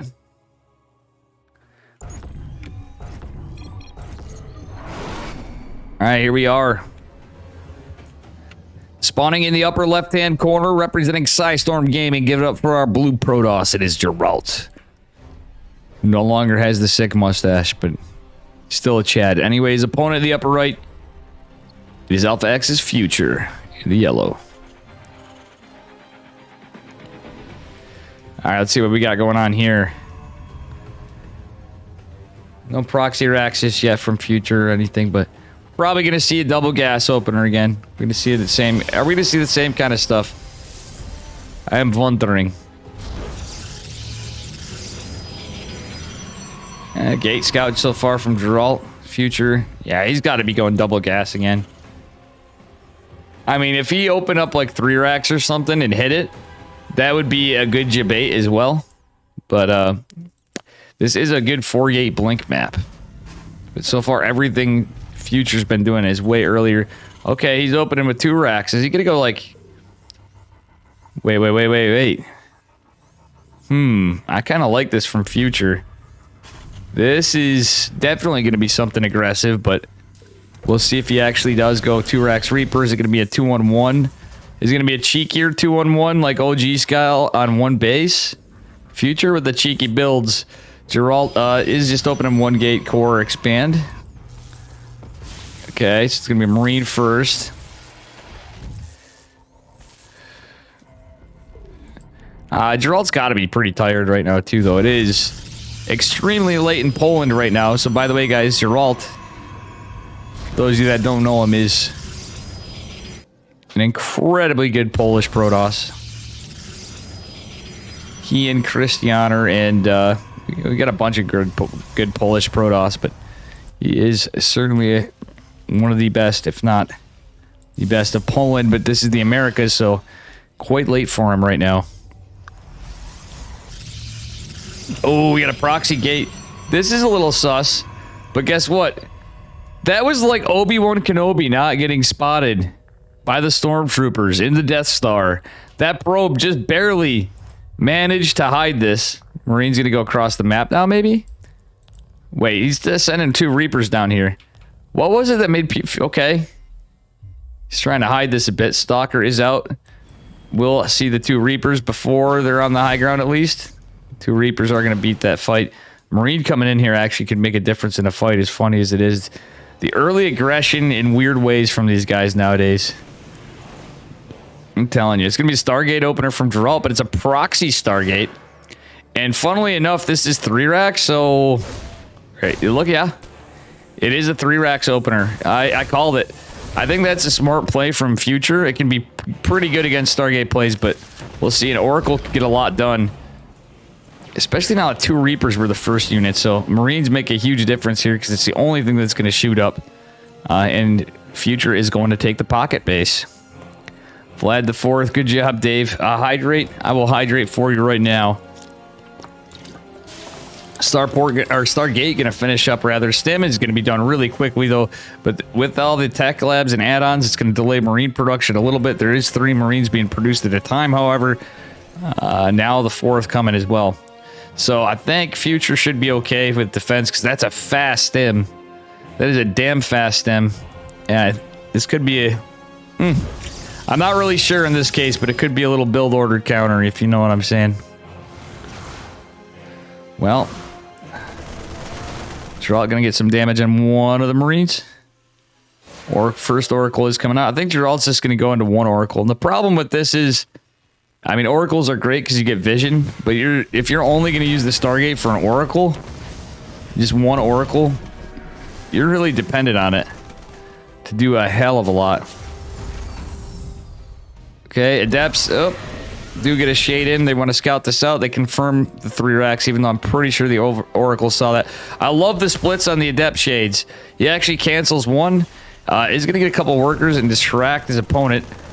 So Geralt is going to honker down on 2 bases as well, getting double gas at his Nat. And is into blink. Another Oracle is coming out, and he's kept the first one alive. Geralt going in to finish the job on one of the SCVs. Try to get another. Is going to do so, but Stim's already done, so combat shield's not a follow. Geralt's got to be careful. Oh my gosh. Geralt's doing a great job with the double Adept Oracle. He's playing this. It reminds me of PvP a little bit. A little bit like PvZ, but more. It's weird, but it kind of reminds me of a PvP state of the game, but now he's got to deal with all this bio. It's all Stim Marines. Obviously, there's not going to be no AoE. Stalkers should do okay against this, but with combat shields and Stim, they're a lot stronger. Oracle does ultimately fall, though, however, after a rev tag in the pocket base of Future. Future is going into +1, is getting 3 more gases. Oracle is going to deny one of the gases and get a few more workers. I would have rather seen him use that Oracle to drop a stasis ward. But I think he's going to go... yeah, this Stargate's going to be looked for. He's either looking for both the Stargate and the yeah, he's gonna find it. Is he? Yep. Yeah, he will eventually. He was looking for it. I think a little bit of indecision from Future right there. He is gonna have his starport coming down right now. Factory building the reactor. So he's obviously gonna go right into Medivacs, or should, I would imagine. And Geralt going for the forge. He is gonna take the back base, which is a little rougher to hold against Terran. But this Marine hit squad is going to be pushing out, and that's just going to disintegrate stuff possibly once +1 finishes. Oracle does rev tag this. There are a couple of Marauders. Concussive Shell is not quite done yet, but it finishes really fast. So we'll see what happens here. This one Stalker is going to scout the push from Future for Geralt. Geralt's going to blink forward, jump on top of this, try to pick off a couple Marauders, try to get away from here, but there's just so much Future. He just has so much bio. Man, this is a nasty 3 racks build. It is definitely not like the regular old 3 racks. You know, you're expanding. This is a more aggressive, fast Stim 3 racks. So kind of a weird game. And there's just so much Future. It's 27 to 53 army supply, and Geralt just isn't in a spot. Like when you take that Stargate, you're making a commitment. And decisions have to be made. Alright, we do have charge on the way, but it's not going to be done. Just slow zealots here. And Future's already pushing out. Geralt cannot find the army, so he should know what's going on. Oracle did cause a reaction in the army movement of Future for a second. And I do believe it went down. Blink Stalkers are going to catch the push. And Zealots don't have charge just yet. Force Field's coming in a little clutch, but these gateways are going to fall. Is the pylon as well? That's the question. No 2 Stalkers warping in. And the force field is going to disjoint the army a little bit. Stalkers actually doing some pretty good micro. They don't get that medevac. 2 Marauders coming in for reinforcements are going to be a little good for Mr. Terran Man. All right, Geralt's going to push. No, he wants to pick off reinforcements. He can warp in. He does have charge now. He somehow managed to save a gateway. And he's going to try to get a stasis ward here in the choke. Oh, man, now there's Widow Mines. There's medevacs, and these Stalkers are just destroyed. Imagine Terran. Well, his name is the Future of Terran, so we'll see. But Future just has these nasty, aggressive builds. And he's looking in a pretty good spot. Geralt did get that 3rd base, but Future's already looking to take his now, even with as much as he invested earlier on the trades. Certainly in favor of Future. The Stargate still lives, but I don't think it's going to matter. Oh, Geralt didn't have anything to defend this. Battery overcharge is not going to do anything, really. Okay, Psionic Storm's on the way, but these High Templar are right in the line of fire. This is a no robo build. Now we're going to have an armory with more Widow Mines coming. Oh, my dear lord. This is not looking good for Geralt. He is down on supply. He's down on workers. We have an army of Widow Mines coming in, basically. Half cap. Widow Mines are landing. The probes are getting pulled, but there's 4. Some friendly fire on the Marauder is not going to be good. Oh no, not like this. Not like this. Geralt does have Storm, but he wants to get a good one. There's just Terran getting dropped everywhere, being pulled in, and behind it, there's just never-ending reinforcements. He only has a Stargate, so he needs Oracles for Rev tags. And realistically, I think this is looking like we're getting to the end pretty quickly here. Geralt's doing about as good as he can, but this ain't gonna be enough. He was trying to go get some. Oh, it's a Zealot run by. He warped in some Zealots before. Beautiful hold camp up from Future. Geralt is down on workers now. Even with the little Zealot run bys, that was about as good as he could do. All right, so now we're gonna have +1 ground weapons for Geralt. He's trying to recall something somewhere. I think it's an Oracle, probably. Yeah. Oh god, this is horrible. What a filthy build from Future. But the filth of Future is looking like. I don't mean to lose faith in my buddy Geralt, but man, this is just a greasy build. High Templars out with Storm. Now the Stasis Ward finally catches a Marauder. And all this is going to be cleaned up. Oh no, he could have targeted. I think that Rev Tag would have revealed this one Widow Mine. There's even going to be another one here. And Future's just coming to reinforce. 60 to 20 army supply. Geralt going for another Charge a Lot Warp in. He wants to get some damage, but the damage has already been dealt. Ghost and EMP are already on the way. There's some Terran units here. We got Medivacs. Yeah, I don't think this is going to be too good for Geralt. I think we're about to see the end of the finals, folks, pretty soon. He's going to fight to the last breath, but there's not much else other than picking off reinforcements and hoping to get worker kills he can do. Geralt's a 2-base to a 2-base mining to a 3-base Terran, about to be a 2-base Protoss. Oof, yeah, it's 15 to 58 armory supply. The Oracle even trying to do everything at the last second to the Marauders that can't shoot up. Base is going to fall. Charge Lots trying to get as much as they can. They're going to see the Ghost. And he put up a valiant effort. But GG is called, and Future is going to take it in a 3-0 against Geralt. Oh my gosh, Terrans, I hate them so much. Oh, that's funny, but... damn. And very well played.